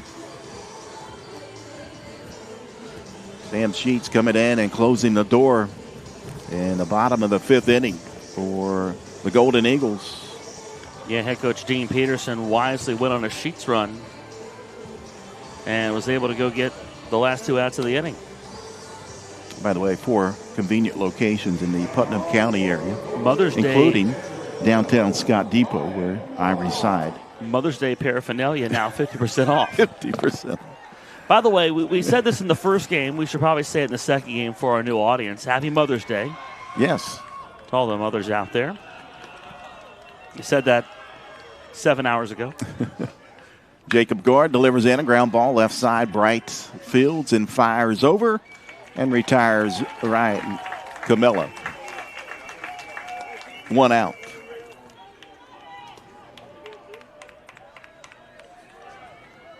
Going to bring to the plate the first baseman in Ashton Cochran. Cochran 1 for 2 today.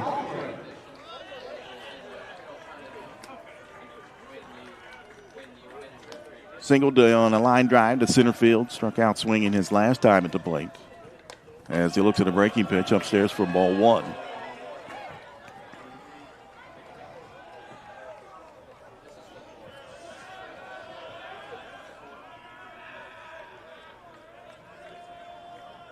The 1-0 delivery. Another breaking pitch. Misses down and away. 2-0.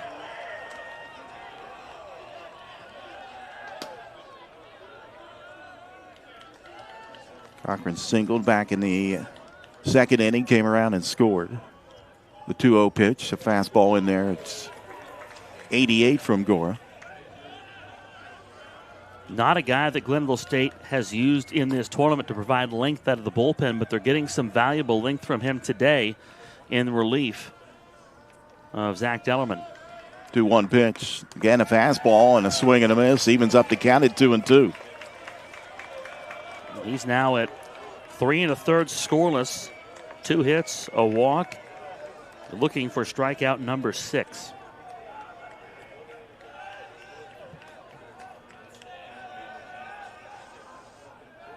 Working from the stretch, settles at the belt, and the fastball misses inside. Full count. 35 strikes to 22 balls. Again, Gora has taken Glennville State deep into this game. Now we're in the 6th. Payoff pitch.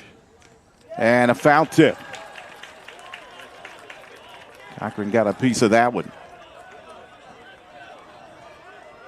There's action in the Glennville State bullpen. A righty getting loose. Just past the 8 o'clock hour here on a Sunday evening. It's officially Sunday night baseball. 3-2. Swung on. That one lifted high into the sky down the left field line. Coming over is McNeil at the line. Makes the catch. 2 outs.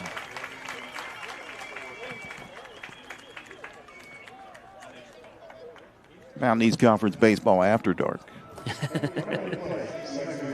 In prime time.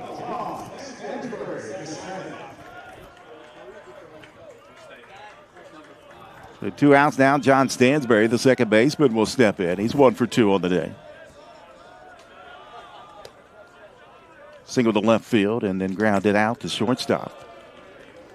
As he looks at that one off the plate for ball 1.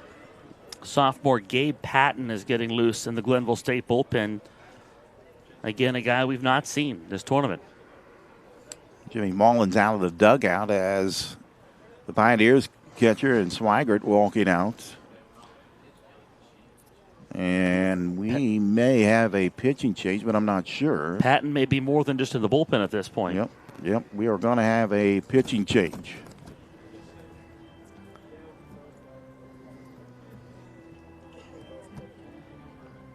Take a break. We'll come back and tell you all about it here on the Mountain East Digital Network. 6-4, Charleston leading Glennville State.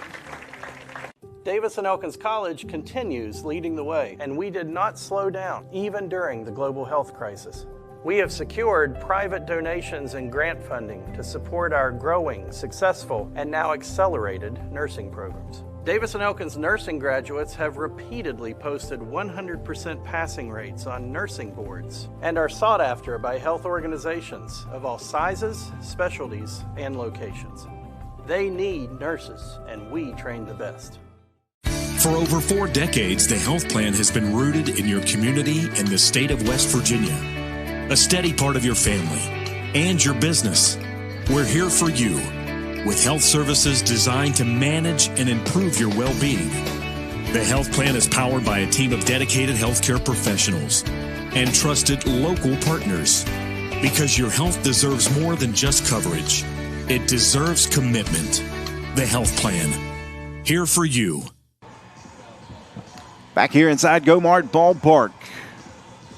Top of the sixth, Charleston leading 6-4 over Glennville State, and the new pitcher for the Pioneers and a right-hander, Gabe Patton, 5'10" sophomore from Greenbrier County down. Played at Greenbrier East. Home of the Spartans will take over on the mound.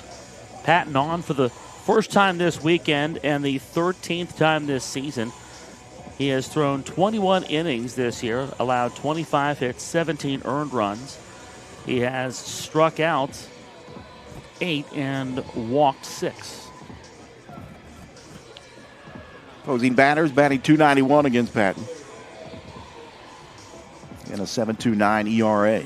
We've seen a couple pitchers deep into this tournament, Jack, who are making their first appearances of the tournament. Go back to yesterday. Glennville State brought William Chu out of the bullpen. We hadn't seen him all week, and he threw well yesterday. Charleston today using Simon Bargo. That's correct.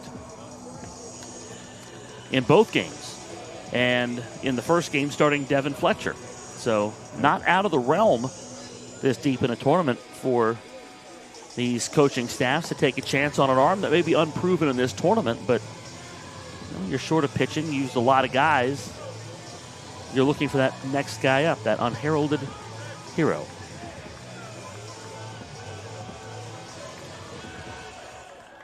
So the count is 1-0, 2 outs.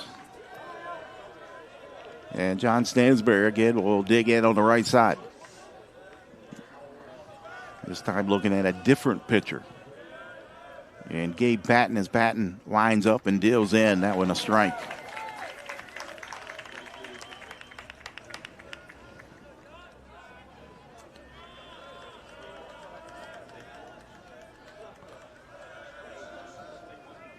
The 1-1 pitch. That one well off the plate outside. 2 balls, 1 strike on Stansberry.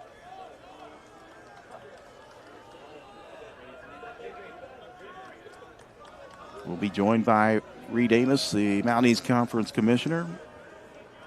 At the bottom of the inning. Fastball misses down and away. 3 balls, 1 strike on Stansberry.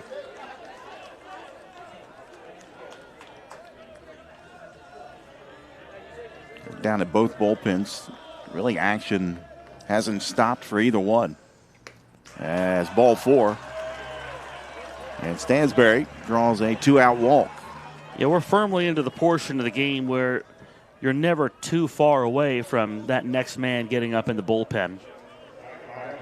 And we're also running out of innings, so if someone's not effective for you, you need to make a decision pretty quickly. Andrew Coburn, the shortstop,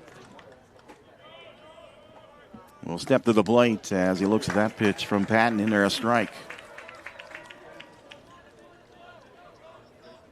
Coburn 2 for 2, drew a walk.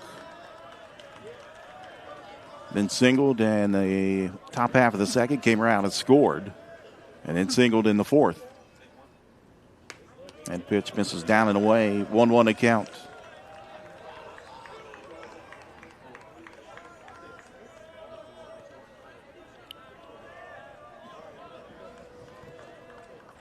Runner at first base in Stansberry.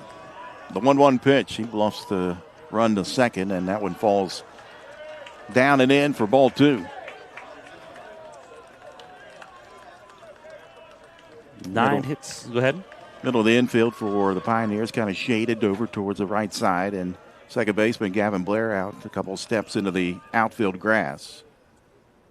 That one shot out in the left field. Does it hang up? It does, and into the glove of McNeil for the final out of the top of the half of the 6th. And we'll go to the bottom. Glenville looking for runs. They're down by 2, 6-4 here on the Mountain East Digital Network.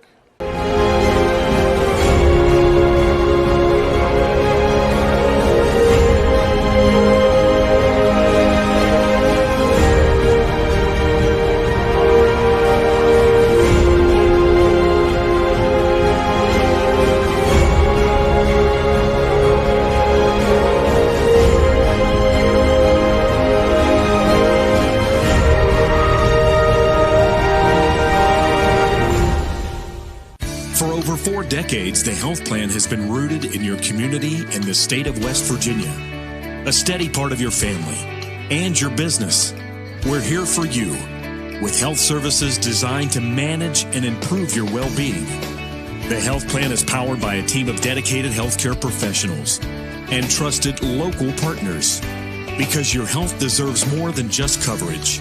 It deserves commitment. The health plan, here for you. Welcome back inside Go-Mart Ballpark. Bottom of the sixth inning, Charleston leading by 2 over Glennville State, 6-4. 6 runs for the Golden Eagles on 9 hits, 3 errors, 4 runs, 2 hits, and 1 error for the Pioneers. Jack Wither alongside Eric Little, and we're joined here in the broadcast booth by Mountain East Conference Commissioner Reed Amos. Reed, congratulations on another successful year here in the Mountain East Conference. Well, very kind of you. What a year it's been. 23 conference sports and 22 championship events. Of course, the regular season crowns a champion in football, and boy, it's been an eventful year. I think this week, the intrigue that we have seen in this baseball tournament is reflective of what we've seen all year in the Mountain East Conferences. It's certainly not been boring here in Go-Mart Ballpark this week. No, and it's not been boring around the conference and the other sports as well. Very competitive year for the Mountain East Conference, and that will continue. We just watched the men's golf regional tournament, and what do you got? 3-4 schools headed out to Nevada? Well, 3 teams qualify out of the Atlantic East Regional, and the Mountain East Conference had 2 of them. The University of Charleston tied for team medalist, lost in a playoff, but 3 teams go, and Wheeling for the first time will go to the national championship. 2 individuals also qualifying out of the MEC, so we'll have representation from 4 different institutions at the men's golf national championship, and that's a sport that I used to coach back when in the days when I was on campus before moving in the conference office. I remember the first time I had a team qualify for the national championship. It is very special when you get that opportunity, and really happy for Will Johnson, not his first time out, but for Wheeling and Thad O'Beckney, their first trip. Congratulations to them. 2 balls and 1 strike on the third baseman, Carlos De Jesus, as Sam Sheets, the right-hander, back out on the mound for the Golden Eagles. As Sheets settles in at the chest and now delivers. Swing and a miss to even up the count at 2-2. You mentioned an R word that I want to come back to, representation.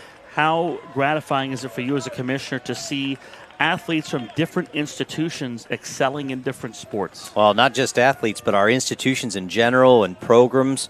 We're always hopeful that if the bar is high from a competitive standpoint within the league, then that probably means our best teams are going to have a really good opportunity to reach regional play, and our best teams maybe have an opportunity to get out of the regional and get to the national championship, such as the 2 men's golf programs we've just noted, and 6 national championships over the history of our league. Our schools had never had one in Division II before we formed the Mountain East, and double digits now in national championship appearances. So despite the fact that our schools are overall relatively small, the successes that they've collectively had have been terrific. And to see the student athletes and our programs excel over time in our league has certainly been very gratifying. We're just here to provide them with the support to hopefully put them in the best position they can be in to compete at the regional and national level. De Jesus struck out the 0-1 pitch, and that one popped up and out of play over top of the third base dugout. 0-2 the count on the center fielder, Jacob Meadows. This is a league that continues to grow and evolve. New members coming on. Yeah, we're very excited about Shawnee State joining us. We'll return to 12-member conference, which was our original makeup, and most of our structures are built around having 12 full-time members. And we're very excited about them joining us. I believe that they are going to very quickly be competitive in a number of sports where they excel. I think they're going to be very competitive in basketball. Both their men's and women's basketball programs have won NAIA national championships this century. It was 2004, I think it was, for their women, and their men's basketball program was more recent. So they're going to be very competitive in what's already a very good basketball league, obviously. Yep. And they're very good in the running sports as well. So I think they'll have an impact in cross country and track and field and in swimming very quickly. And I think they're well positioned to grow quickly in other sports as they're intent on making the investment to being very competitive in the Mountain East Conference. 1 ball, 2 strikes on Jacob Meadows. Sam Sheets again. The Charleston native settles in at the chest and delivers. That one popped up and over top the press box. We continue with the conversation here with the Mountain East Conference Commissioner, Reed Amos. Also pushes the conference's footprint back into Ohio, too. Yeah, sure does, and that's very valuable. And what a lot of people may not realize, Portsmouth, Ohio is only about an hour and 40 minutes from here at Gomar Ballpark. They are a very sensible fit for our footprint, and actually they are part of the Charleston, West Virginia media market. So when you're over in Portsmouth, Ohio, you're getting WCHS, you're getting WOWK, you're getting all the Charleston area stations, and so for them, it makes a lot of sense because they're now going to be competing in NCAA Division II in a media market that they're a part of. So they're very excited about that, and we're excited to have them for that and many other reasons. Pitch off the plate, full count on Jacob Meadows. One out here in the bottom of the 6th inning. Charleston leading by 2. Sam Sheets from the stretch. Long pause. Now he'll step off the rubber.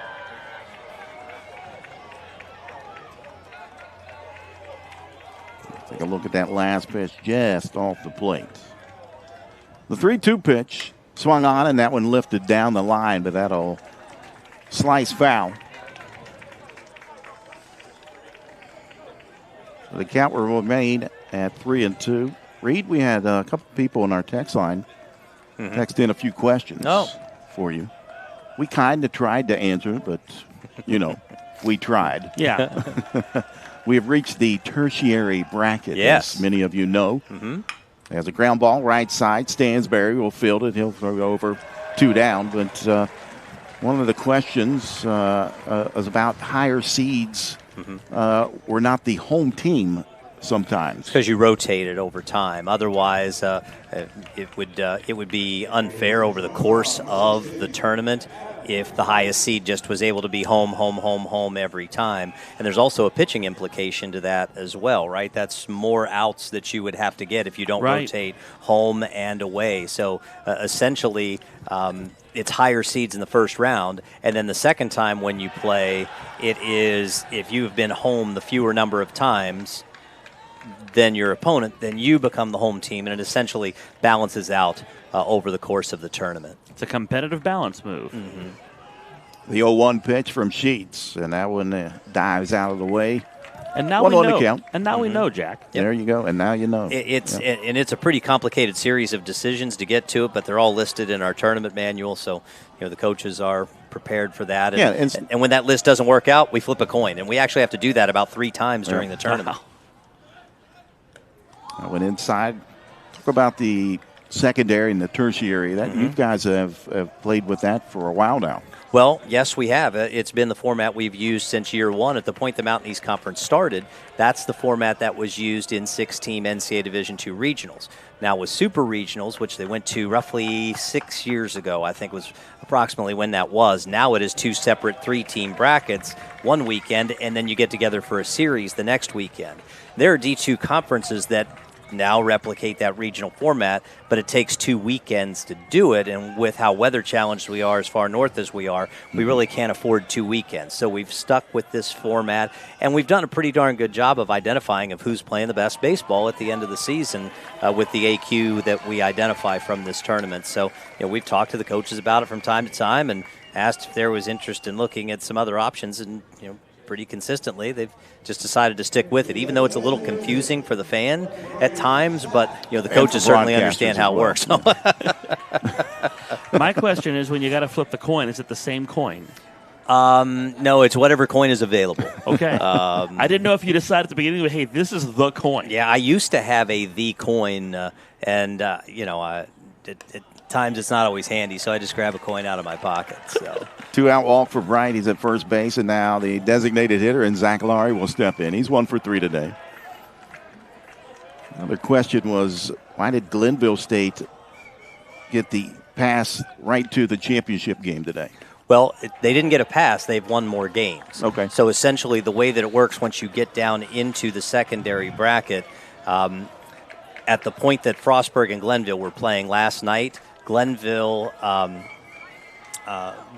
Glenville gets to the championship game and they've won 3 games. Okay. At the point that Frostburg and Charleston were playing each other earlier today, they had both won 2 games. So because of the timing of when Glenville gets pushed into got pushed into the losers bracket after the come-from-behind win by Charleston, that caused them to play an extra game. So they got into this game after defeating Frostburg because they'd won 3 and the other 2 had won 2 at that point. The math of all of it works out over the course of the tournament, and that's how that works, because you're left with 3 teams all with 1 loss. So the 2 teams with just 2 wins play each other, and then that team becomes 3-1. So these 2 teams now at this point, after Charleston's win today, are both 3-1, and the only team that walks away with 4 wins it all.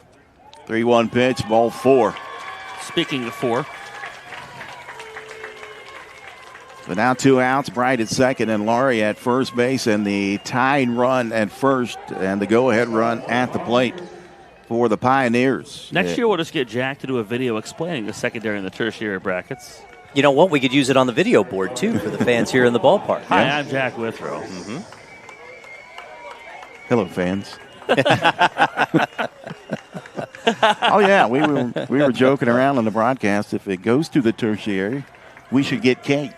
Celebrate. Well, you didn't bring the cake, though, Reed. We forgot to tell you. If my memory's serving me correctly, this is the 3rd time in 13 years we've gotten to the tertiary bracket. Wow. The last time we got there was the first year we were in this ballpark. This is year 4 that we've been here, so that was 2023. We'll be here at least through next year. Yep. The 1-0 pitch. Breaking pitch outside, 2-0. And now time is called, and catcher Drew Lucy, who's come into the game, he'll walk out and talk to Sam Sheets. Another question that came in, do you anticipate any more movement in Division II and in this conference? Movement as in New membership members, change? yes. So we've structured everything over time based on 12 members. There's always some level of discussion as to whether or not we would ever find benefit in moving past 12 members. But one of the things you have to think about is, number one, anything that divides by 4 is very helpful from a scheduling standpoint. The more efficiency we can create in schedules, the more efficient that our institutions can be from a travel perspective. And we're smaller enrollment institutions, so if we can be efficient in our travel expenditures, then that's more money that they can invest back into the programs, and more importantly, into their student athletes. So we'd have to have a really good feeling that it would make our league better to expand past 12 because of the value that we've created, valuing those things, trying to help our programs compete at as high a level as they possibly can based on how we're funded. Get the over strike there, 3-1 to count on Ashton Crace. Not to mention, you want to keep these student athletes in class. The student part does come first. Yeah, absolutely. And I always like to say, when you have an odd number of schools. Popped up. Shallow center field, Abe Fenwick coming in, and he'll be called off by the left fielder, and Derek Cease to end the inning and preserve the 2-run lead for Charleston. We're through 6. Golden Eagles ladies stick around. Reed Amos will stick around. We'll continue to talk to the commissioner of the Mountain East Conference here on the Mountain East Digital Network. What's possible when you have the freedom to explore things that inspire you? To be a part of a community that supports and challenges you. Where can you go to find the space and time to reach your goals? Who can you become when you're able to make connections in a place where you belong? Find out what's possible at Frostburg State University.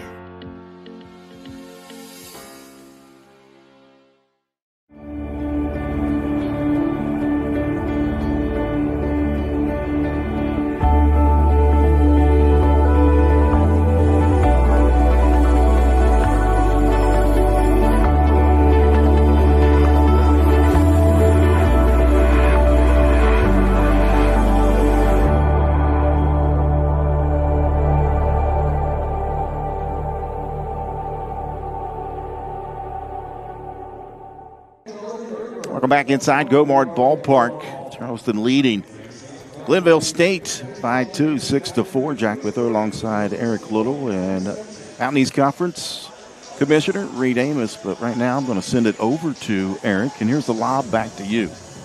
Making the catch in the back of the end zone. As on the always. Pass from Jack Withrow. Glad to take it back from you. Gabe Patton continues to work on the mound for Glennville State here in the 7th inning against hitters 2, 3, and 4 in this Charleston order. Colin Kemp has a 2-run triple back in the 2nd, and he'll lead off for Charleston. As we continue with Mountain East Conference Commissioner Reed Amos, the City of Charleston and the Dirty Birds organization have been fine hosts this week. Absolutely. What's that partnership like when you are considering a site or working with a site to host a championship event? Every venue creates its own set of pros, cons, challenges, and this place is an absolutely fantastic venue for us to be able to stage this event. We are so appreciative of Mayor Amy Goodwin, Tim Brady from the Charleston CVB, Andy Shea, the owner of the Charleston Dirty Birds. Seeing eye single through the left side, Colin Kemp with his 2nd hit of the day, and the Golden Eagles have the leadoff man aboard here in the 7th. They've been terrific partners, and something I was taught long ago, well before becoming a commissioner, and it's something I've continued to hold a strong belief in. Just a couple of years ago, I finished a 4-year term on NCAA Division II Championships Committee. That committee oversees the 25 Division II championship sports, and I've had a long-standing belief that the most important piece of creating a great championship event for student athletes is the venue they get to play in. Bunted down the third baseline. What a play by Luke Swiger to get after behind the dish and throw a strike to first base. 1 away as Kemp takes 2nd on the sacrifice bunt. Great play by the catcher for the Pioneers. Popped out behind the plate, and that ball was thought maybe going to go foul, but it just stuck around the foul line, and Swigert able to gather up and throw a strike at first. I think he made the right decision because it was headed that way, but I don't think it was going to completely go foul. So he gets an out, puts Kemp at second base for Derek Cease with 1 away here in the 7th inning. Charleston looking to grow their 6-4 advantage. It's downstairs. And again, I think this is something I've mentioned to you before. You know that it's a Mountain East Championship event because it has a big event feel. And basketball, I see that. It feels like a big deal. Volleyball feels like a big deal. This feels like a big deal. And that's what the student athlete should have, that reward, something to strive for. That is exactly what we aim for.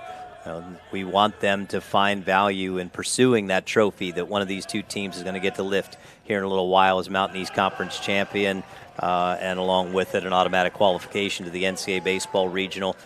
We go to some special places. Salem for softball is a special venue. They just put more than $20 million into that facility, and they let us come play there. Yeah. We're so fortunate to have so many outstanding locales for our championship events. Sites with a hit already today, takes a ball low and outside.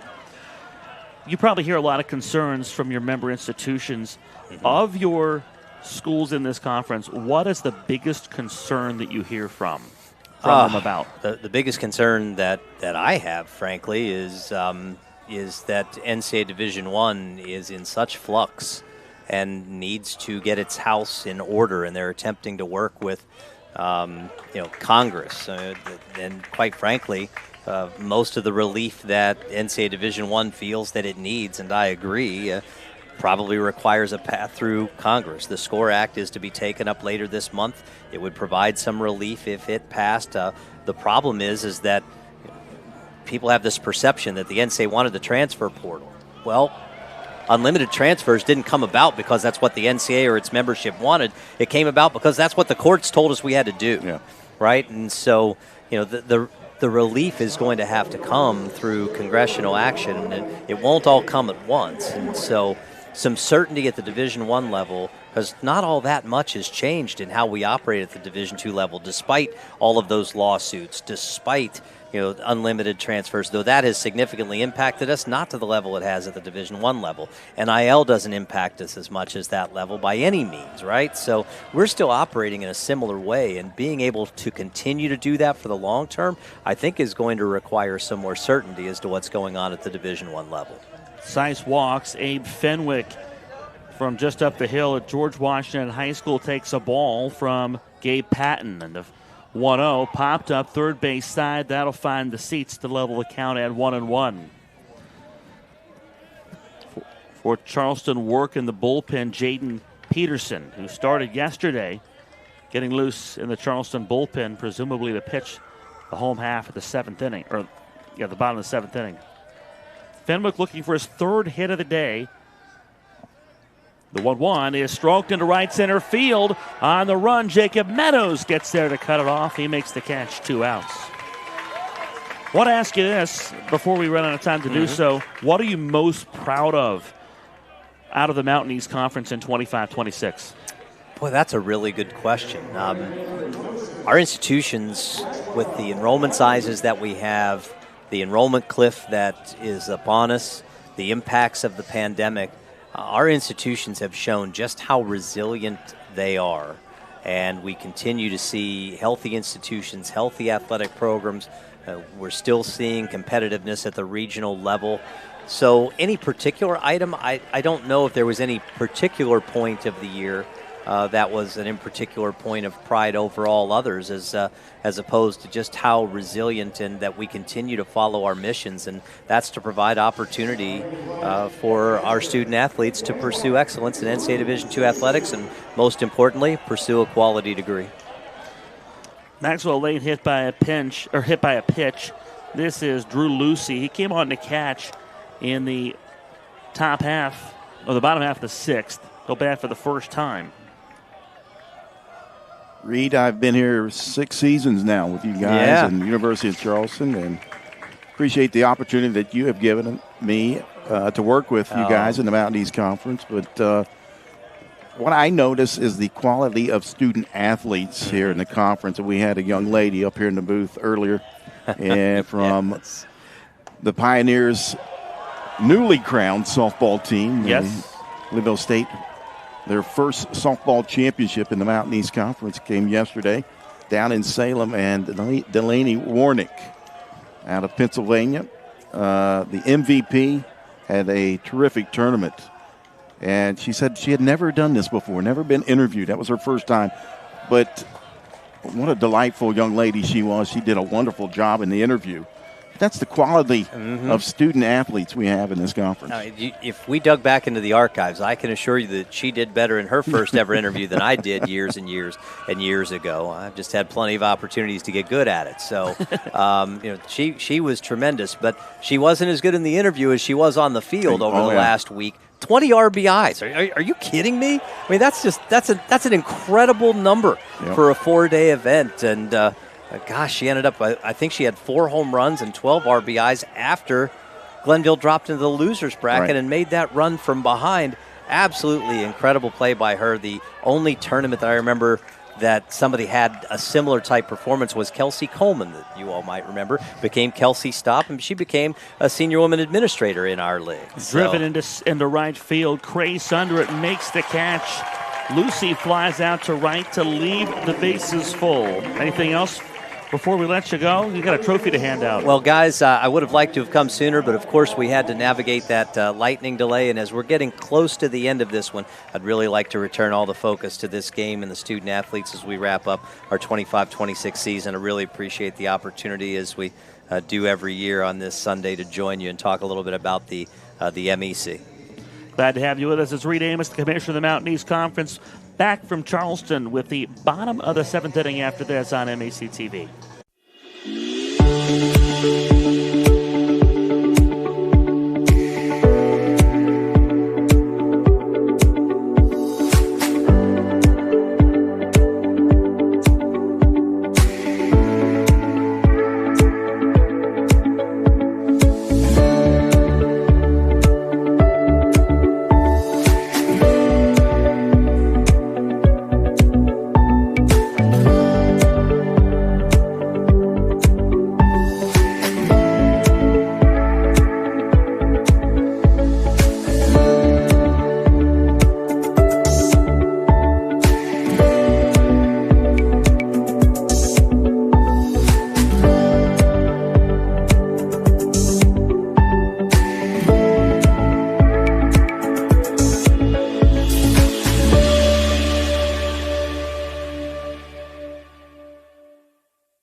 On to the 8th inning. It's a 6-4 Charleston lead A big thank you to Mountain East Conference Commissioner Reed Amos for joining us to talk about this great event that we've been enjoying the last several days, Jack. And, we were in the bottom of the 7th inning. I think I said the 8th. We're in the bottom of the 7th. This great event that we've been enjoying the last several days about the league as a whole. This is a league that I tell people this all the time. Even the secondary or tertiary connection I have to the league, and it's a little bit further removed than you are. I'm proud to be associated with this league and the work they do here in the Mountain East Baseball Conference, or just the Mountain East Conference in general, providing athletes a platform to shine. We're seeing some excellent performances on the big stage this week. Yep. New pitcher for Charleston and left-hander Jaden Peterson, who is a normal starter for the Golden Eagles. He'll step in here at the bottom of the 7th. Another Maryland native will take over on the mound. The pitch is a cold strike at the inside corner to Gavin Blair, leading off Grayson McNeil and Luke Swigert here in the 7th inning. Blair still looking for an official at bat. He's walked 3 times here today. Charleston loaded the bases in the top half of the 7th inning. Pitch is low and outside for a ball from Peterson. Colin Kemp's single was bunted to second, Derek Cease walked. Abe Fenwick flew out. Maxwell Lane hit by a pitch. Drew Lucy flew out to right to end that inning. The 1-1 to Gavin Blair. Low and outside, 2 balls and a strike. 4th pitcher of the ball game, and 2 starting pitchers in this tournament used in relief today. Brevin Dekrosh came on a relief in game 1. The 2-1 off the plate, 3-1. This is Jaden Peterson in relief of Sheets.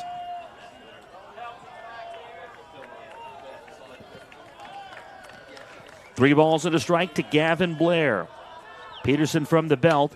It swung on, grounded past a diving Peterson. Bare hand pick at second to throw. Oh, my. In time, John Stansberry with an incredible play from behind the mound for the first out of the inning. Take a look at this replay. And we talk about Stansberry and his play at second base. And this is what you needed. That slow grounder past the diving pitcher, and you take a look at the base. We don't see Stansberry in this frame, but the bang-bang play at first base, and it was close. And if you're a Glennville State fan, you're saying safe. If you're Charleston, you're saying out. But, wow, that was close. What an Stansberry, yes, the effort. What an effort by Stansberry. Grayson McNeil's walked twice and singled home a pair of runs. The pitch to him is low and outside for a ball. Charleston had a 6-0 lead in this game. All 6 of their runs in the second inning. They sent 9 to the plate to do it. And they were very clinical. Did it with 7 hits in that inning. The 1-0 tapped out from behind the plate. Here comes the catcher, Lucy, his first try of the day on the first, 2 outs. There was a swinging bunt there from McNeil, and Lucy showing his athleticism from behind the plate, bounces around and throws a dime down there to first base for out number 2. But 7 of Charleston's 10 hits and all 6 of the runs in that second inning. Glennville State's been chipping away since they got one in the 3rd inning, and then 3 more in the 3rd. A double by Zach Laurie brought home a run. Grayson McNeil singled home 2. So bases clean. Bottom of the 7th, here's Luke Swigert. We had a 43-minute weather delay in that mix as well. The pitch to Swigert, swing and a miss. Fastball, 82 that time from Peterson. Glennville State dropped into the loser's bracket after day 1, a loss to Wheeling. The 0-1 down. Actually, check that. They beat Wheeling 14-7, then dropped into loser's bracket after their heartbreaker of loss on Friday afternoon to these Charleston Golden Eagles. A 5-4 setback on a walk-off on the game's final play. The 1-1. Swigert takes a cold strike. Again, they went into that final play on Friday leading 4-2. Bases loaded, 2 outs. A double brought home 2 runs. An error brought home the last. And Charleston stunned Glennville State. The 1-2. Swigert hits it the other way into right field. Down for a base knock. First hit of the game for Luke Swigert. And some 2-out magic here for Glennville State. Down a pair They'll bring Colby Guy to the dish as the tying run. Swigert able to fight that one off, that pitch up and in on him, but there's a strength there to get it out into the right field on a 2-out single. Always glad to check in with Reed Amos about the state of the Mountain East Conference, and you always get honest answers from him, and always cool to know that in a league like this, you can just go to the commissioner and have a question, and he'll hear you out. I'm just glad he explained that secondary, tertiary bracket to us. We'll just use that clip next year. Here's Colby Guy, 0 for 3 today. The pitch upstairs. So again, outside that second inning, Charleston's offense has been held in check by a slew of Glennville State relievers. Zach Dellerman pitched into the second inning, but after Luca Moore finished that inning, Jacob Gora threw 3 2/3, and it's been patent ever since. The pitch high, 2 balls and no strikes. I forgot to ask him if he wants to go play golf here in the summer. Last time he and I played golf, I took money from him. I don't know. He might still be bitter about that. I don't know if he's bitter, but he also might be wary. Not a man who holds grudges, but fool him once, Not going to be fooled twice. Outside for ball 3 to Colby Guy. Working both bullpens. A right-hander getting loose for Charleston. And a right-hander for Glennville State. Runner at first base, 2 outs. The tying run here at the plate. It's Colby Guy. The pitch from Peterson way inside, ball 4. And now 2 on with 2 outs. Here's Carlos De Jesus. We've kind of seen this scenario play out the past few innings here for Glenville State to get runners aboard, but then Charleston shuts the door on them. They've stranded 9 here tonight so far, as the number 9 hitter comes to the plate.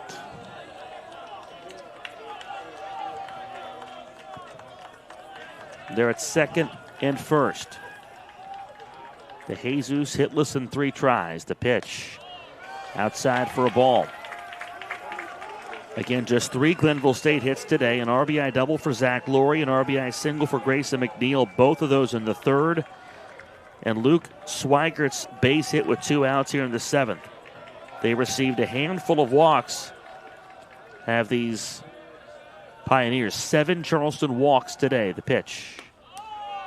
That's outside. 2 balls and no strikes.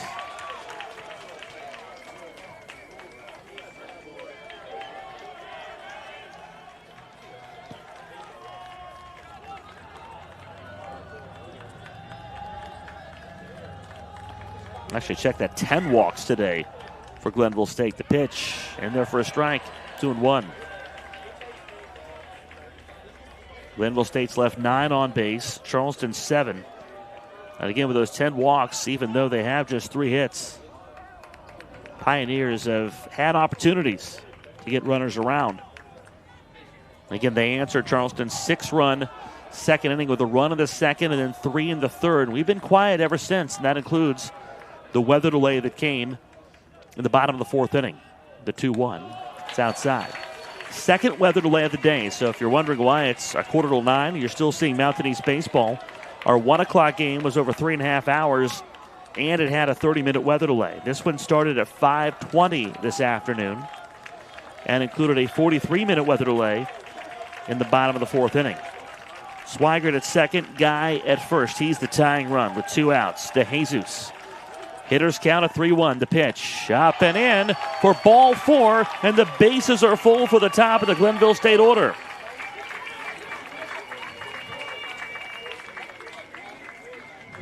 Got the first 2 batters out, but now a single to right field and back-to-back walks from Jaden Peterson. And now time is called, and pitching coach Carter Lyles will make the walk out to the mound. Landon Ingram, the right-handed pitcher, out in the bullpen for Charleston, warming up. We have seen multiple starters used out of the bullpen for both teams. Zach Dellerman has thrown every game of the series, or this tournament, for Glennville State. Ingram has pitched twice here this week. And the loss to Frostburg State on the opening day. Jack, both of these teams have battled so much in this tournament. The Golden Eagles got up by 6 runs against Frostburg State, only to see Frostburg State score the final 12 in that game and send Charleston to the loser's bracket. But give Charleston a ton of credit, Jack. They have fought out of that loser's bracket after having 12 in a row scored against them. Wins against Glenville on Friday and Concord on Saturday forced them here to play twice today. Of course, we saw Ingram come in on a save, get the save against Concord on Saturday. They defeated Frostburg, got some vengeance for that loss on Thursday in the early game today to get here. They're up at third base. Here's the pitch to Jacob Meadows. It's low for a ball. And, of course, we talked about these Pioneers. They beat Wheeling in Game 1, only to have a heartbreaking loss at noon on Friday to these Charleston Golden Eagles. They've battled. A win over Point Park got them to Saturday, and a win over the 1-0. Called strike. And a win over Concord. Or a win over Glennville State, rather. Got them here to this round. Looking for the third consecutive win in an elimination game. The 2-0 is a called strike.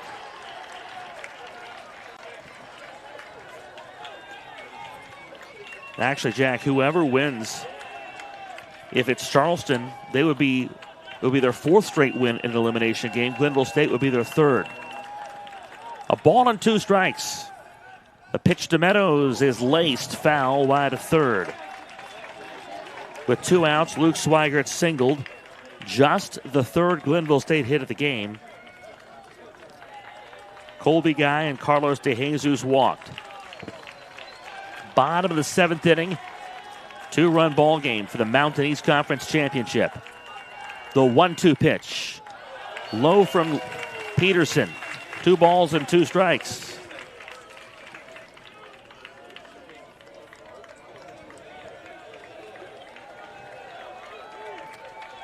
Jaden Peterson has thrown over 20 pitches since coming on to start this inning. Meadows, the 7th man to bat against him.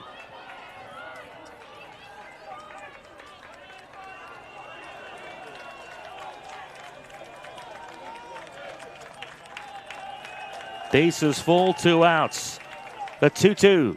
Curveball ripped to left. It's through for a base hit. Swigert scores. Here comes Guy around third. The throw to the plate is in time to retire Guy. He was the tying run, and Charleston maintains the lead at 6-5. The final out of the inning, a put out at home plate to keep the Golden Eagles out in front. Swigert scores. Guy tried to dig it out. Derek C. says no, no, no, as he was charging on that ball out in left field and threw a strike into Lucy to make the tag at home. So we go to the 8th inning. It's a 1-run ball game on the Mountain East Conference Digital Network. What's possible when you have the freedom to explore things that inspire you? To be a part of a community that supports and challenges you. Where can you go to find the space and time to reach your goals? Who can you become when you're able to make connections in a place where you belong? Find out what's possible at Frostburg State University. It's about unlocking your potential and discovering your purpose. It's about community and how we can better serve others. It's about learning and doing. It's about the journey and the road getting there. It's about opportunities and the endless possibilities. It's about finding where you belong, and it is here at Concord University. It's about you, and it starts with you.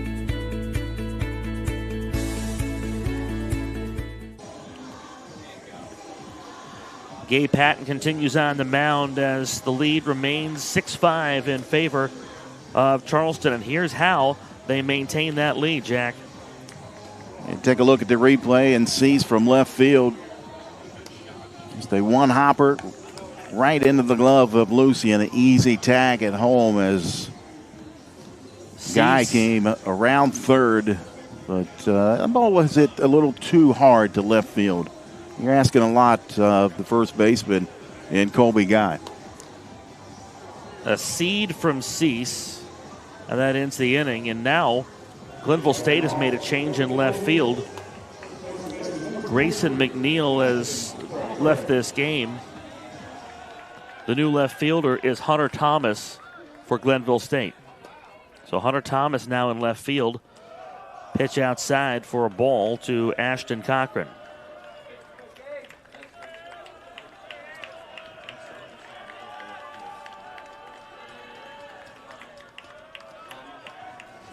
Cochran 1 for 3 today. Takes here, and count moves to 2-0. A delay in game one. We started game two almost an hour late. A delay in game two. So here we are. Shy of 9 o'clock, and we still have this league title up for grabs. Shot foul on 2-0. Jack, you just, and we keep saying it, but it keeps being true. The fight that these two teams are showing. Yeah. I mean, you wouldn't be able to. I don't know if any of these people have anywhere to go tomorrow, but you this is the most important thing in the world to everybody who's at this park right now. Exactly, yes. Everybody fighting for this. These young men have worked so hard for it. Charleston trying to grow their lead. Swing and a miss. 2 balls and 2 strikes. Patton came up in the zone on that one. Cochran couldn't catch up with it. And they'll stick right here until this one's over. Doesn't matter what time. You bet they will. They've been here for a long day already. The 2-2. Swung on, hit well, left field, left center field, a dive, and Jacob Meadows comes up empty. Thomas stops it. Around first to second goes Cochran with a double into left center field. That one slicing away from the center fielder in Meadows, but great job by the left fielder and Hunter Thomas getting over there to back the play up and hold that to at least a double, because if that thing rolls all the way to the wall, we might have had our first inside the park home run here. I think you're right.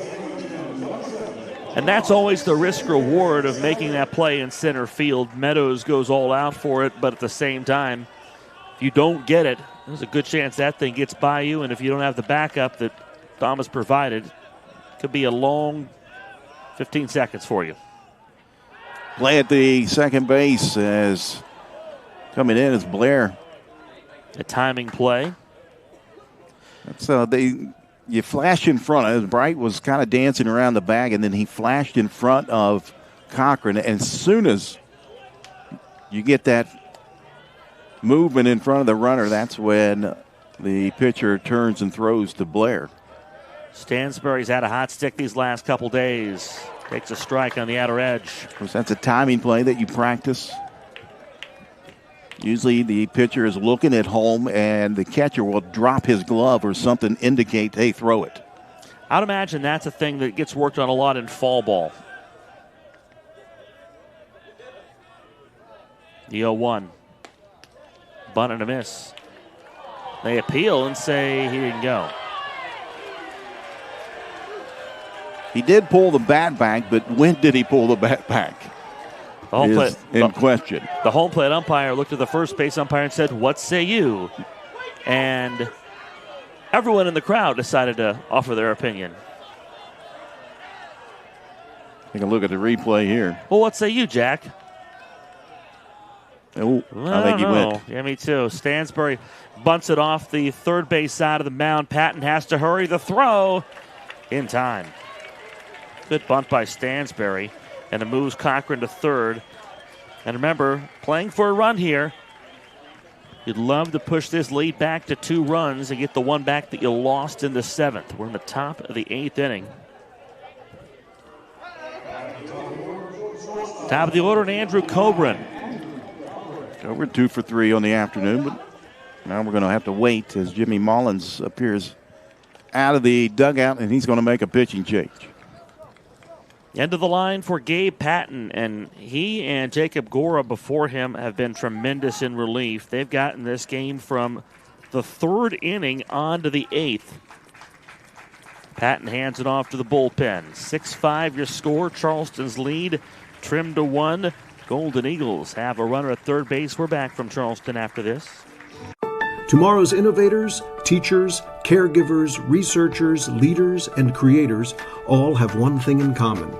They started out just like you. At West Liberty University, you are the focus. This is a place where you will gain the skills, knowledge, and confidence to change your life and the world around you. It all starts here, with you. Visit westliberty.edu to start your journey. It's all here at West Liberty University.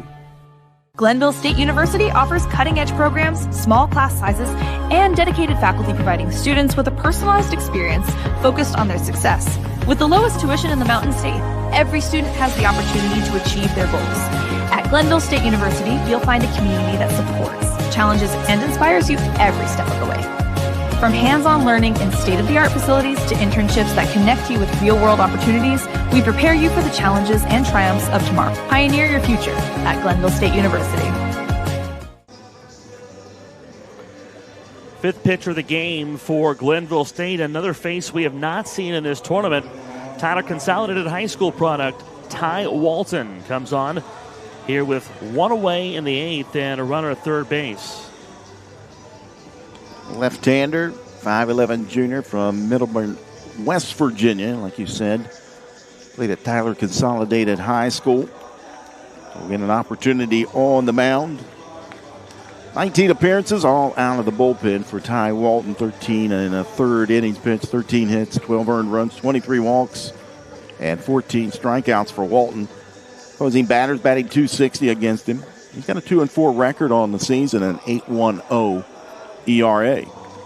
Not his first time pitching in this ballpark either. The Silver Knights made it to the state championship game in his senior season. So he has pitched here at Gomart Ballpark before, but making his first outing of the tournament. Andrew Cobran looks for his third hit of the game. Infield drawn in with one away. The pitch from the lefty Walton bounced in for ball one. What a spot for Ty Walton. Kind of looking at the projected regionals coming up, the NCAA regionals in Division II. And projecting the winner of the Mountain East Conference will be the 6th seed. The 1-0 is a curveball ripped foul out of play, third base side. Head to Millersville, who will be the 2 seed. That selection show, we're told, is at 10 p.m. this evening. Some 59 minutes from now. Yep. Number 1, Westchester. Again, 2 seed Millerville, and this is not official. This is just a projection. The 1-1 breaking ball, grounded right at the second baseman. Blair up with it. The runner back, the throw to first in time. 2 gone for Colin Kemp. So I would imagine the selection committee probably has an eye on what we're doing here. Oh, yeah. So hello to those fine men and women. A lot of folks up in Tyler County have an eye on the proceedings here as well. Colin Kemp, a triple that brought home 2 in the second inning. 6 runs in that second. He's 2 for 4 here in tonight's ball game. So far, those 6 runs have stood. They lead at 6-5 here in the top of the 8th inning. The pitch from Walton down. 2 balls and no strikes. I ran into Ty's father, Ryan, on the concourse yesterday when Glennville State trailed 8-0. That was the 4th inning. Finished this after the 2-0. On the outer edge, he called strike. Ryan Walton, the athletic director at Tyler Consolidated High School, longtime football coach there too. I said hi, and I'd known him a while, and he said, doesn't look too good today. And I said, hey, this has been a gritty, resilient team. You never know. Sure enough, they win, 11-10. And that was when they were down 8-0. It was 8-0 as I stepped out in the fourth to go get a drink. I ran into him. So when I left the park, I stepped out of the press box, and the Walton family happens to be congregating not far. And I walked over and I looked at Ryan and said, "You were saying." The 3-1, just off the plate. Kemp draws the free pass. Now to bring up Trent Dozenbach, who is 0 for 3, but a very dangerous hitter here at the plate. I saw him with a solo shot earlier today as that pitch just at the knees. And maybe a tick off the plate as well. Yeah, didn't miss by much. Dozenbach homered in the first inning of Game 1 about 8 hours ago. Swing and a miss. If you're just joining us, Charleston knocked off Frostburg State in a 3-hour+, game. It was delayed 30 minutes by rain, so this one didn't start till 5:20, and it had a 43-minute delay in it as well. They're at the corners with 2 outs. Walton to Dozenbach. Good block by Swigert. Keeps the runners at their stations. Cochran at third, Kemp at first.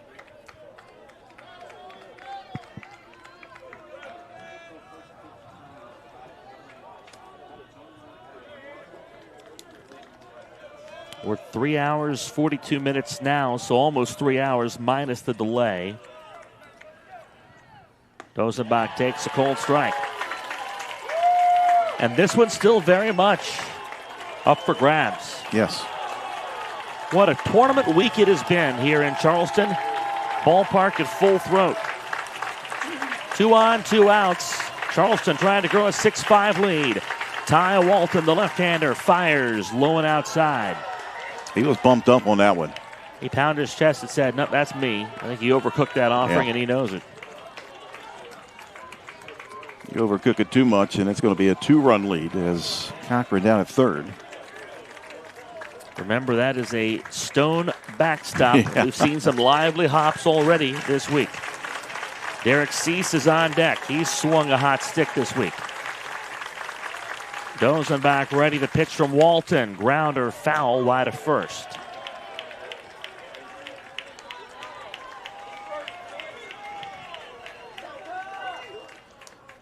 Glennville State in the 8th inning will have their 2, 3, and 4 hitters at the plate. Ty Walton out of Middleburn, West Virginia, trying to make sure that deficit sits at just 1 run. The 2-2. Breaking ball cranked foul.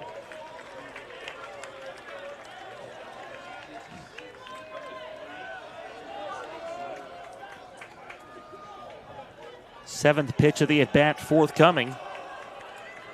From Walton to Trent Dozenbach. 0 for 3, had a sacrifice bunt in the 7th inning.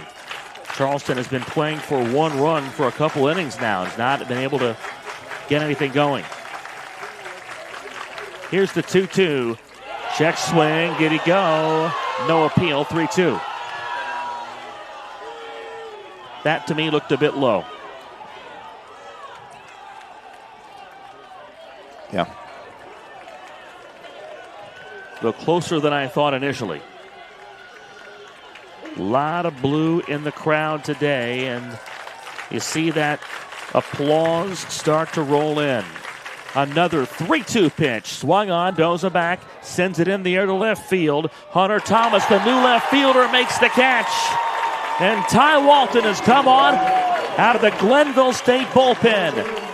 The Tyler County native keeps this lead at 6-5 for Charleston and keeps his Glennville State Pioneers down by just a run as we go to the bottom of the 8th inning in Charleston.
Landon Ingram on the mound for Charleston as we begin this bottom half of the 8th inning, and Glennville State, the heart of the order up against the right-hander Ingram, Adam Bright, Zach Laurie, and Ashton Crace.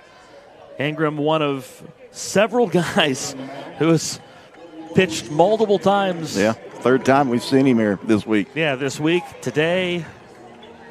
Pitched against Frostburg State, Concord yesterday. Got the save in that victory for Charleston. If you run down his opponents, it kind of sounds like Johnny Cash. Pitch against Frostburg, Wheeling, Concord. Sophomore, 6'2" righty out of Louisville, Kentucky. Back out on the mound for the Golden Eagles. A Louisville native. I'm sure he's heard a few Johnny Cash tunes in his day. Yeah. Ingram, a regular starter, on for the 5th time out of the bullpen. 58 2/3 innings. 31 earned runs, 50 hits, 44 strikeouts. He's walked 28. Adam Bright stands in. First pitch from Ingram is inside for a ball. Sunday night Mountain East baseball with Eric Little and Jack Withrow. Glad to be with you today. John Miller, Joe Morgan not available. That's the Sunday night duo I grew up with. The 1-0. That's a cold strike. Joe Morgan, former Red. Miss that guy. Yeah. It's fun at the booth. A lot of the big games he called when I was growing up. The 1-1 from Ingram. Slice foul. Eric, we got a text on the text line. It says, not sure if y'all taking text today. We are, always. But I just have to try to tell you how much I have loved this week of great baseball.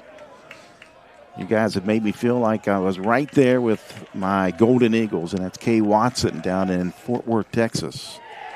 A cold third strike on the outside corner. Bright frozen by a breaking ball from Landon Ingram.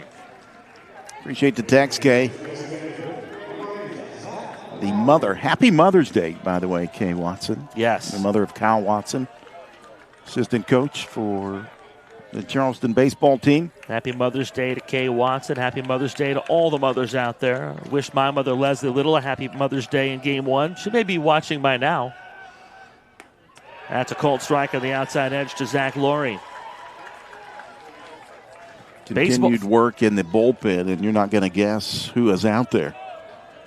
Which team? For Charleston.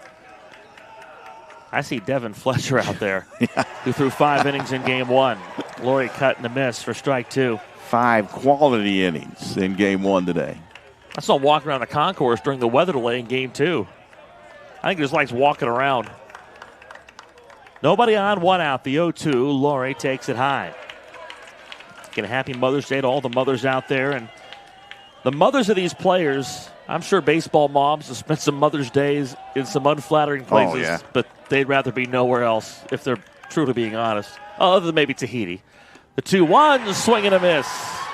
What a breaking pitch from the righty, came in on the left-handed hitting Zach Laurie, and he couldn't do anything with it. Ashton Crace, the hitter. You know, watch his ball dive right into that back foot on Laurie. And a strikeout, 2 down now. We need to mention this, too, about, the broadcast throughout the week. We need to share some credit, too. Mark Martin has been here. A fantastic Mark Martin on Wednesday and Thursday. You and I have been here much of the week. Michael Schultz was here earlier this week. A cold strike to Ashton Crace. So we cannot alone take credit. No. And this video productions team here all week long hanging around with us. Yep. Ryan Shepard, our producer. Swing and a miss. Crace down 2 strikes. Caleb Bowman running cameras now. That was Andrew Bolin for a long time. A lot of talented camera operators. Levi Barnhart is up from the softball tournament. Got a text from Bob Bolin, the head coach for Glenville State men's basketball earlier. 1-run game. The 2-strike pitch off the plate.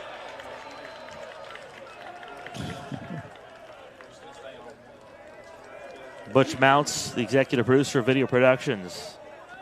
Thank him for everything this week. Nobody on, 2 outs. Glennville State down a run Ashton Crace trying to get it going. Landon Ingram's 1-2 pitch. Swung on and missed. Crace down on strikes as Ingram comes out of the pen to strike out the side in the 8th inning. And he's going to get all the love from that dugout. We are through 8. The 9th inning and the Mountain East Conference Championship game after this.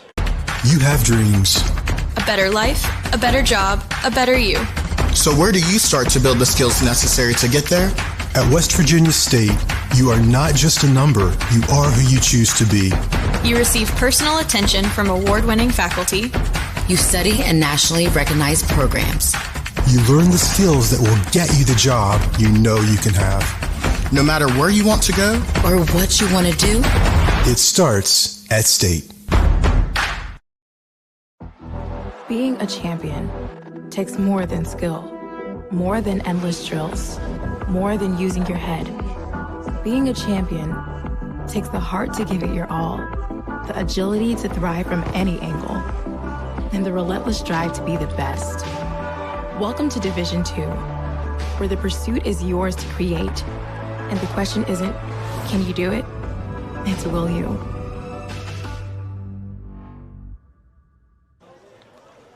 On to the 9th in the Mountain East Conference Championship game. What a tournament it has been all week long from West Virginia's capital city. Ty Walton remains on the bump for the Glennville State Pioneers. He came on to relieve Gabe Patton and got the final 2 outs of the 8th inning. He had a ground ball out of Andrew Coburn. Colin Kemp walked, and then Trent Dosenbach flew out to left. He'll face the middle third of this Charleston order: Derek Seiss, Abe Fenwick, and Maxwell Lane. 6-5 ball game. Charleston out in front. The big advantage Walton has right now is that these guys have not seen him this week. Yep. Zach Dellerman started this game an inning and a third out of him. His 4th appearance in as many games. He started 2 of them this week. Had long relief outings in the other 2. He just tracked down that foul ball. He's everywhere.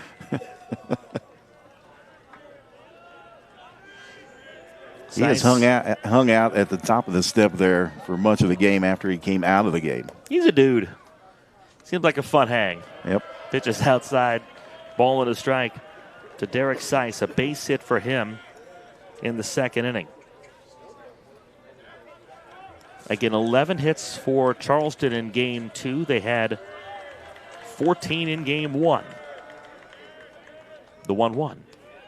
Cold strike on the outside corner.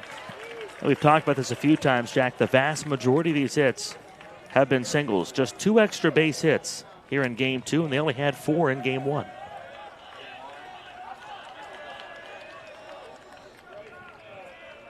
Seiss looking to get things started for Charleston in the 9th. Walton fires low and inside.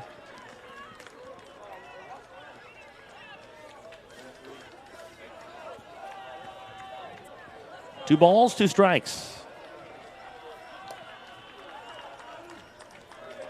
33 on the mound, 33 at the plate. Seiss ready to pitch. Ground ball past the pitcher. At shortstop. Bright up with it. The throw to first. 1 away.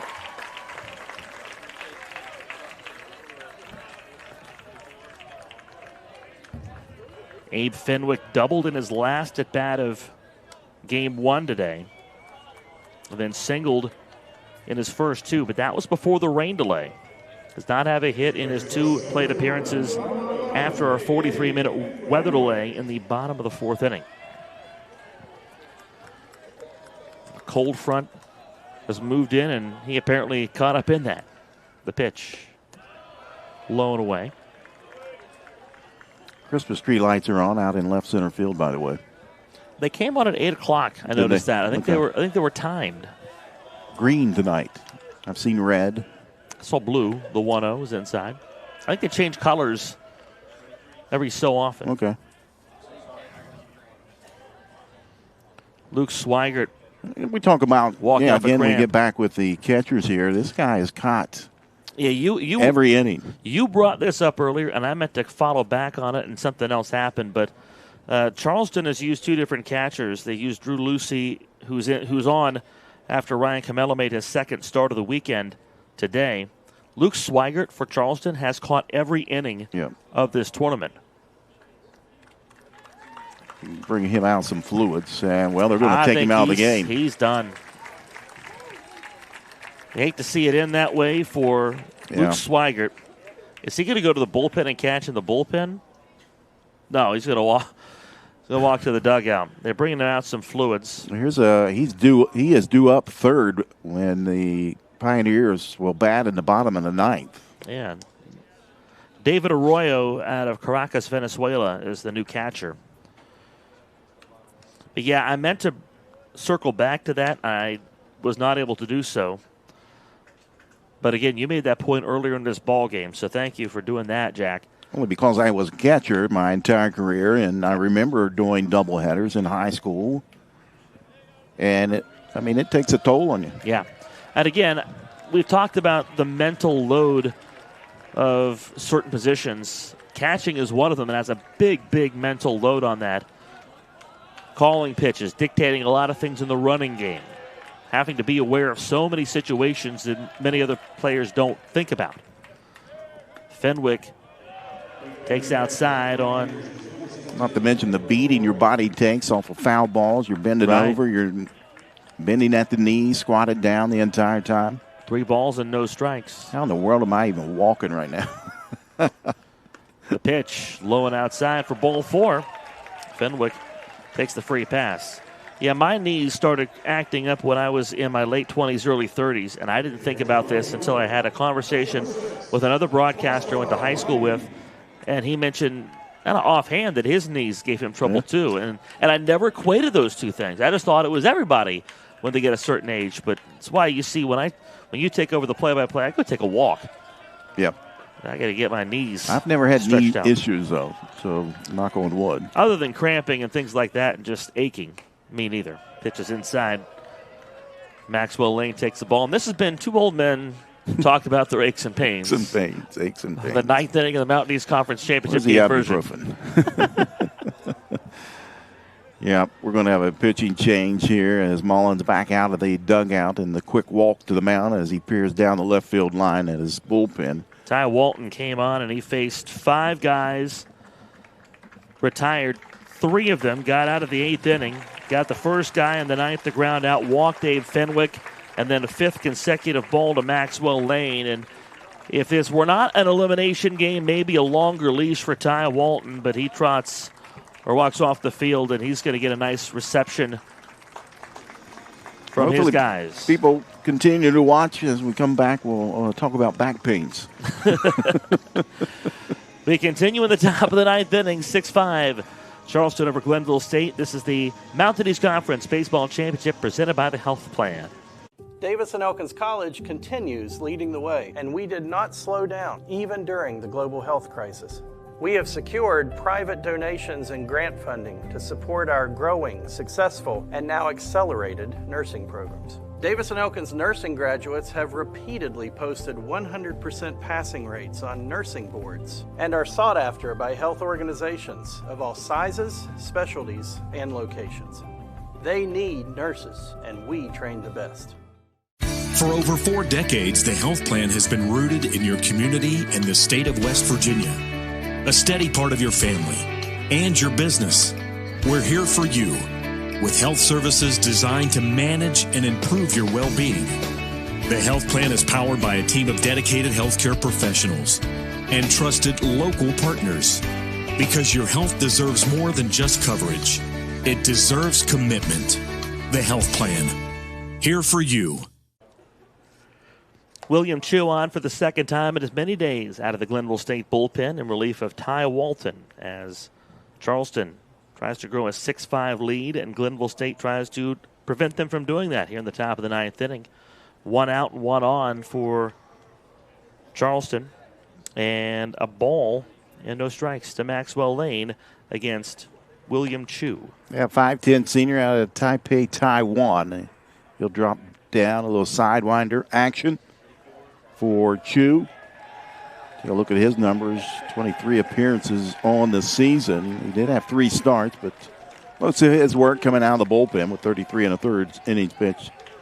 10 earned runs, 6 walks, and 17 strikeouts, 295 against him. A scoreless, hitless inning for Ty Walton. He's responsible for Fenwick at first. 2 walks, no strikeouts for the Middleburn native. So here's William Chu. Drops it in there and delivers a strike. Floated in at 60 miles per hour. Again, just a different velocity, different arm angle. That is how you keep a team on their toes. Keep them off balance. Good pickoff move, and they got him at first base. Fenwick picked off.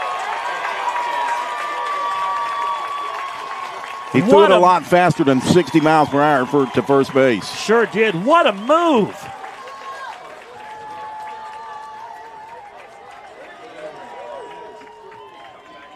It's a bang play, and the call was out. Replay don't lie. 2 outs. Lane bats with the bases clean. The pitch swung on and missed. 1-2, and now all of a sudden Glennville State 1 pitch away from getting back to the dugout. 6-5, Charleston leads it, looking to grow that lead. All 6 of the runs in the second inning. The 1-2 from Chu way outside. That one at 77, reached back and got a little extra. That's a little closer to the velocity we saw on that toss to first. Yep. Maybe the pickoff move of his life. 2 outs. Lane ready. The 2-2 from Chu. Popped up, right side. That'll find the seats. Seen a little bit of everything here this week. This has been fun. This has been massively fun, Jack. I'm not ready for tomorrow. I got to go back to work. Oh, man. Yeah, I know. The 5-hitter, Gavin Blair, is the scheduled leadoff hitter for Glennville State. They're at the 5, 6, and 7 orders. Remember, Grayson McNeil, the 6-hitter, the left fielder, they took him out. Mm-hmm. And then Luke Swigert, the catcher, was due up third, so that'll now be the catcher, Arroyo. 2 balls and 2 strikes to pitch. On the outside corner, a call, 3rd strike. William Chu picks one off, and then he punches a ticket to end the 9th inning. A tsunami of swagger as William Chu rides off the hill. Look at this last pitch, and again, the sidewinder comes through, and that one just drops right on the backside for the strikeout. Charleston unable to add to their lead. Can Glennville State come up with another miracle? We'll find out after this from Charleston.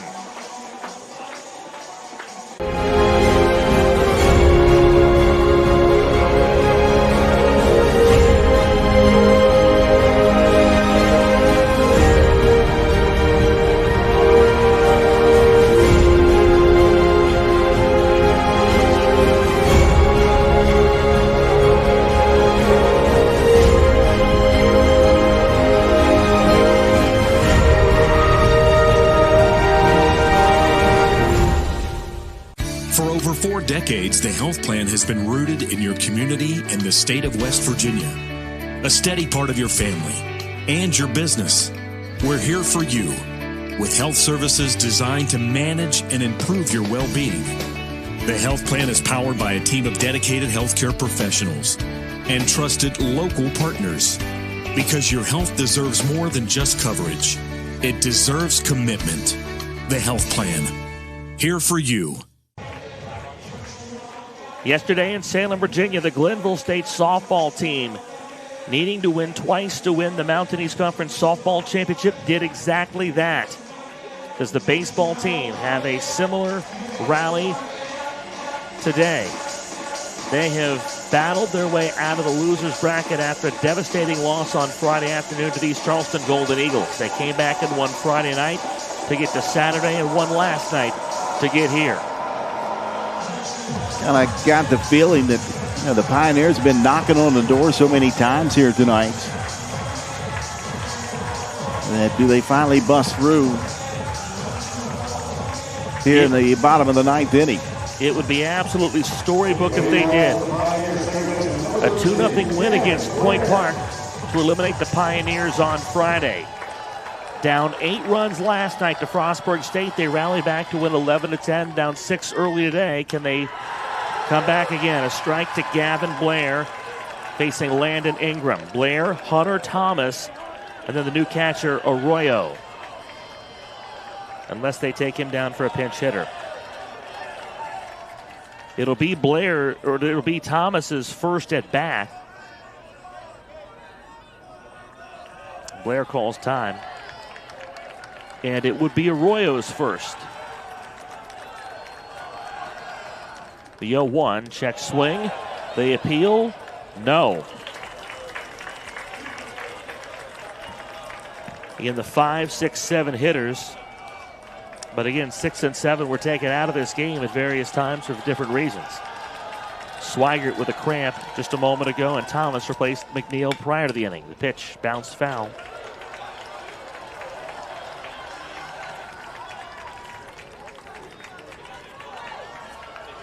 Charleston trying to close out the baseball title. Glennville State trying to sweep baseball and softball. Ingram ready. The 1-2. Swing and a miss. Blair chases that, and it's 4 up, 4 down from Landon Ingram. Brought to you by the letter K. 1 down. Now Hunter Thomas has been called back. Austin Carter will step to the plate for the Pioneers. Thomas was in the on-deck circle, so they take him back and put Austin Carter out there. 229 hitter on the season, 16 hits, 3 doubles, a couple home runs, and 9 runs batted in. Carter bats for the first time against the red-hot Landon Ingram. Off the plate. Jack, with a tournament that's delivered since Wednesday, have any other finish than this? What we came here for. The 1-0. A called strike, 1-1. Sitting here past 9:30 on Championship Sunday. On a Mother's Day. On Mother's Day. A ball and a strike to Austin Carter. 1 out, bottom of the ninth. The pitch hits Austin Carter in the back. And Breaks. Something that has plagued Charleston pitching all season long. The hit batsman. Breaks the string of 4 in a row put away by Ingram. And Jack, it's been a theme that you and I have talked about all day.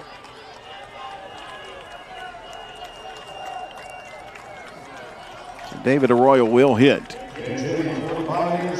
I don't imagine there's a lot of options that you want to tap into at catcher. Again, Swigert had to leave with an injury or the cramp, so Arroyo bats for the first time today. He is the winning run. Arroyo pops it up behind the plate. Drew Lacey watches it go out of play. You were saying? He bats 167 coming into this at bat. 10 hits on 60 at-bats, 5 doubles, though. Out of Caracas, Venezuela, again, these tournaments often find unheralded heroes or unsung heroes manage to come through. Is David Arroyo, the guy for Glennville State. Carter at first. Toss over there. Ooh. He was leaning. He's safe. And that is where this is a sticky spot for Austin Carter. He's been sitting on the bench now for 4 hours. And he finds himself as the tying run in the ninth inning of the championship game all of a sudden. Arroyo ready. The 1-strike pitch. Strike 1, or strike 2. Do you send Carter? Do you take that risk? I don't think so. On the plus side, it gets you out of the double play. On the minus side, could run yourself out of the inning. A lot of room on the right side. If Arroyo puts it over there, toss to first. Carter back. Arroyo has struck out 22 times this year.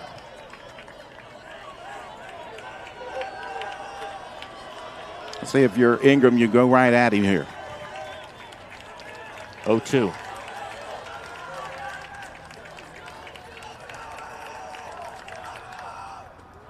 Downstairs, 1 ball, 2 strikes. Kai Close getting loose.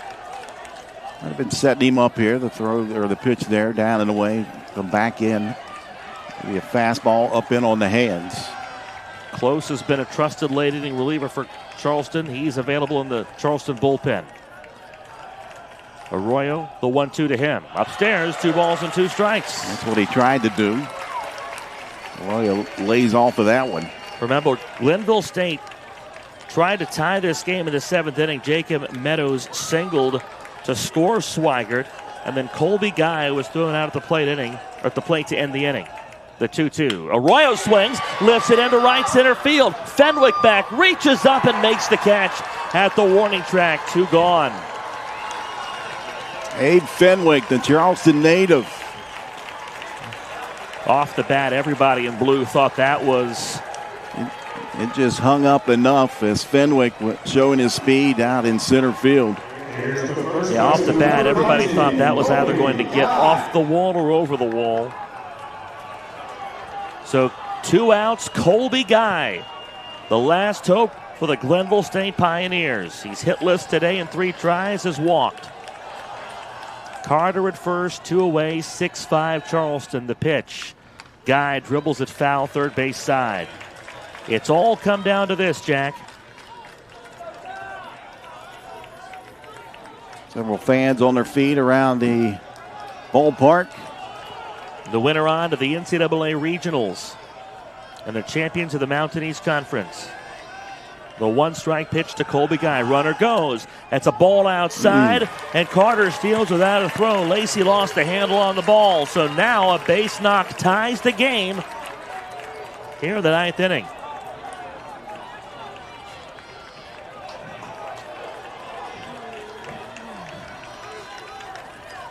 Carlos De Jesus on deck. The 1-1 off the plate. Ingram, the 6th Charleston pitcher of this game. Do you put him on? Do you put the winning run on to get up? I do not. Okay. Would set up the force, but I don't risk it. The 2-1. Guy grounds it right side at second base. Stansbury up with the throw to first.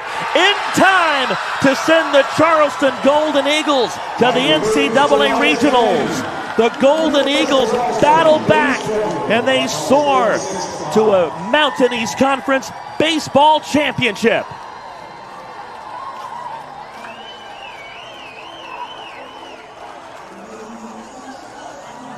What a tournament, what a week, what a team. And what a way to end it. John Stansbury has had a wonderful tournament here for the Golden Eagles. Came up with big play after big play.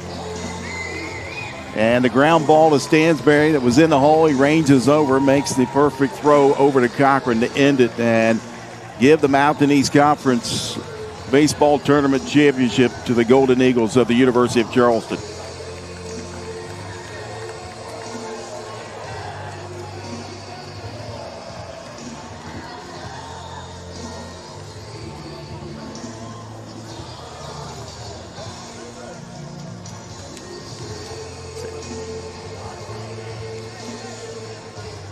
Six runs for Charleston in the 2nd inning. All the offense they need. Glennville State with 1 in the 2nd, 3 in the 3rd. In the bottom of the 4th, we had a 43-minute weather delay.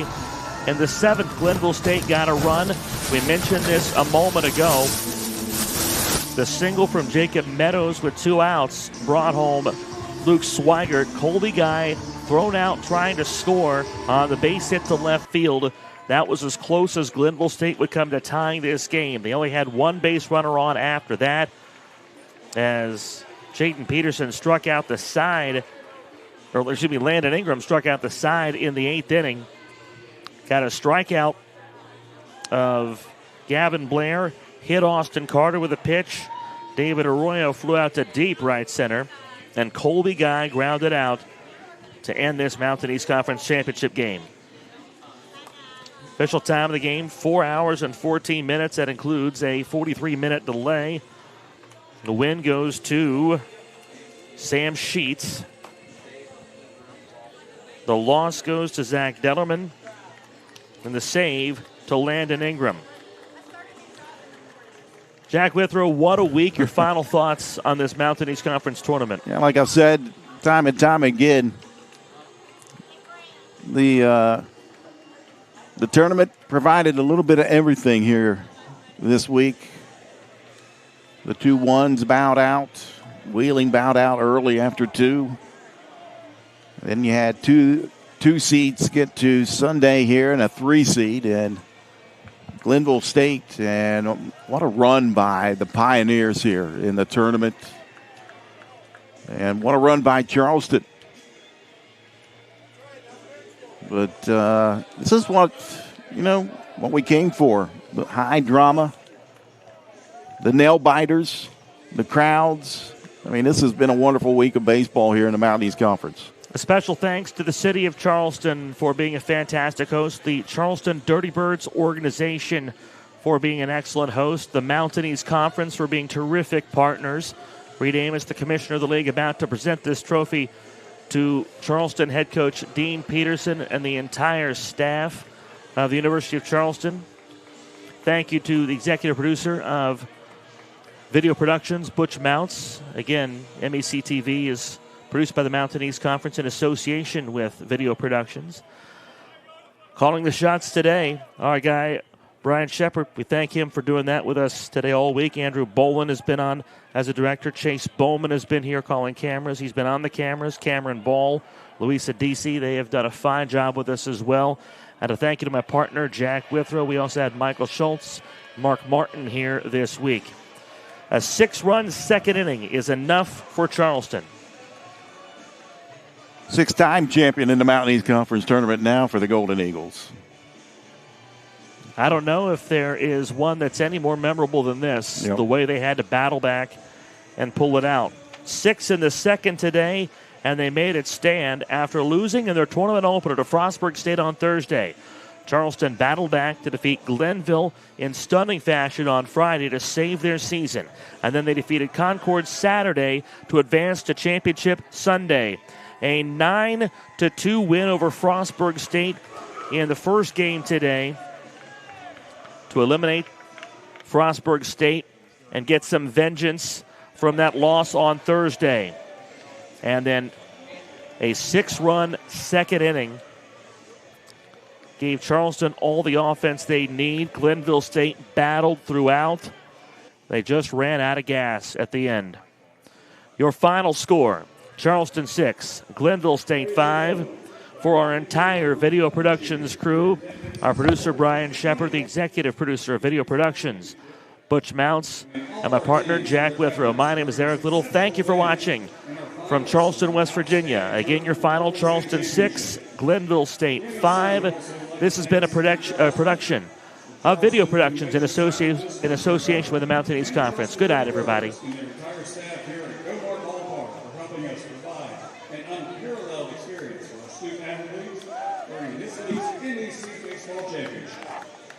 And now the MEC is proud.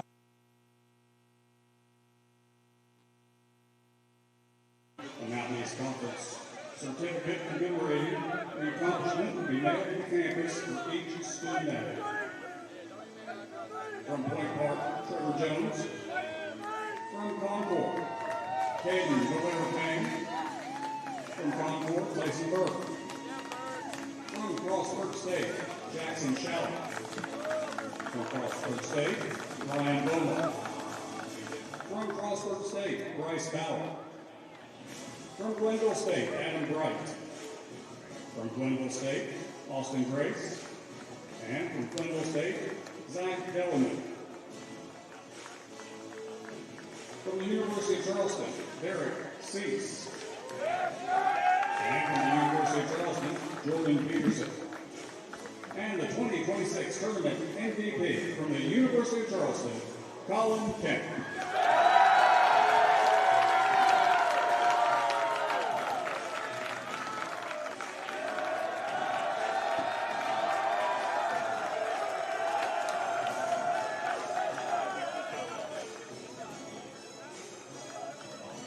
At this this time, I ask you to please direct your attention to home plate. As Mountain East Conference Commissioner Reed Amos is pleased to present the Mountain East Conference Tournament Championship Trophy to the University of Charleston Golden Eagles.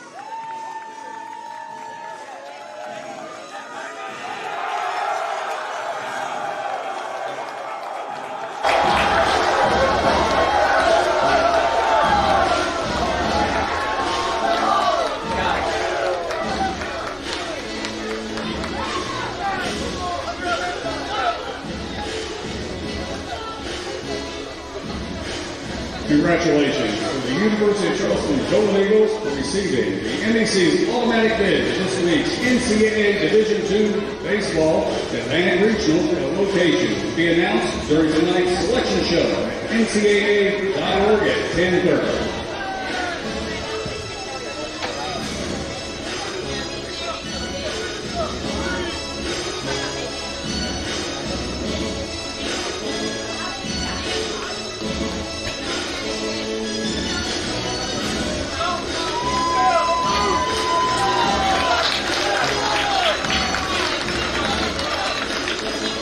Ladies and gentlemen, thank you for your attendance.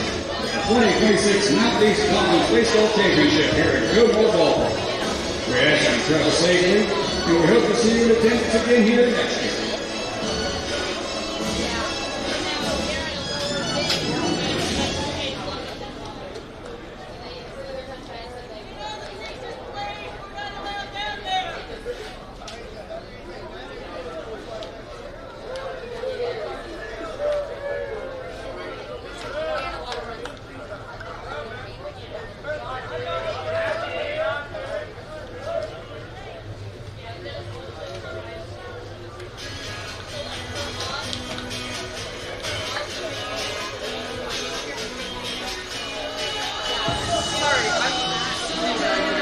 Not here. I don't even think they're doing anything either.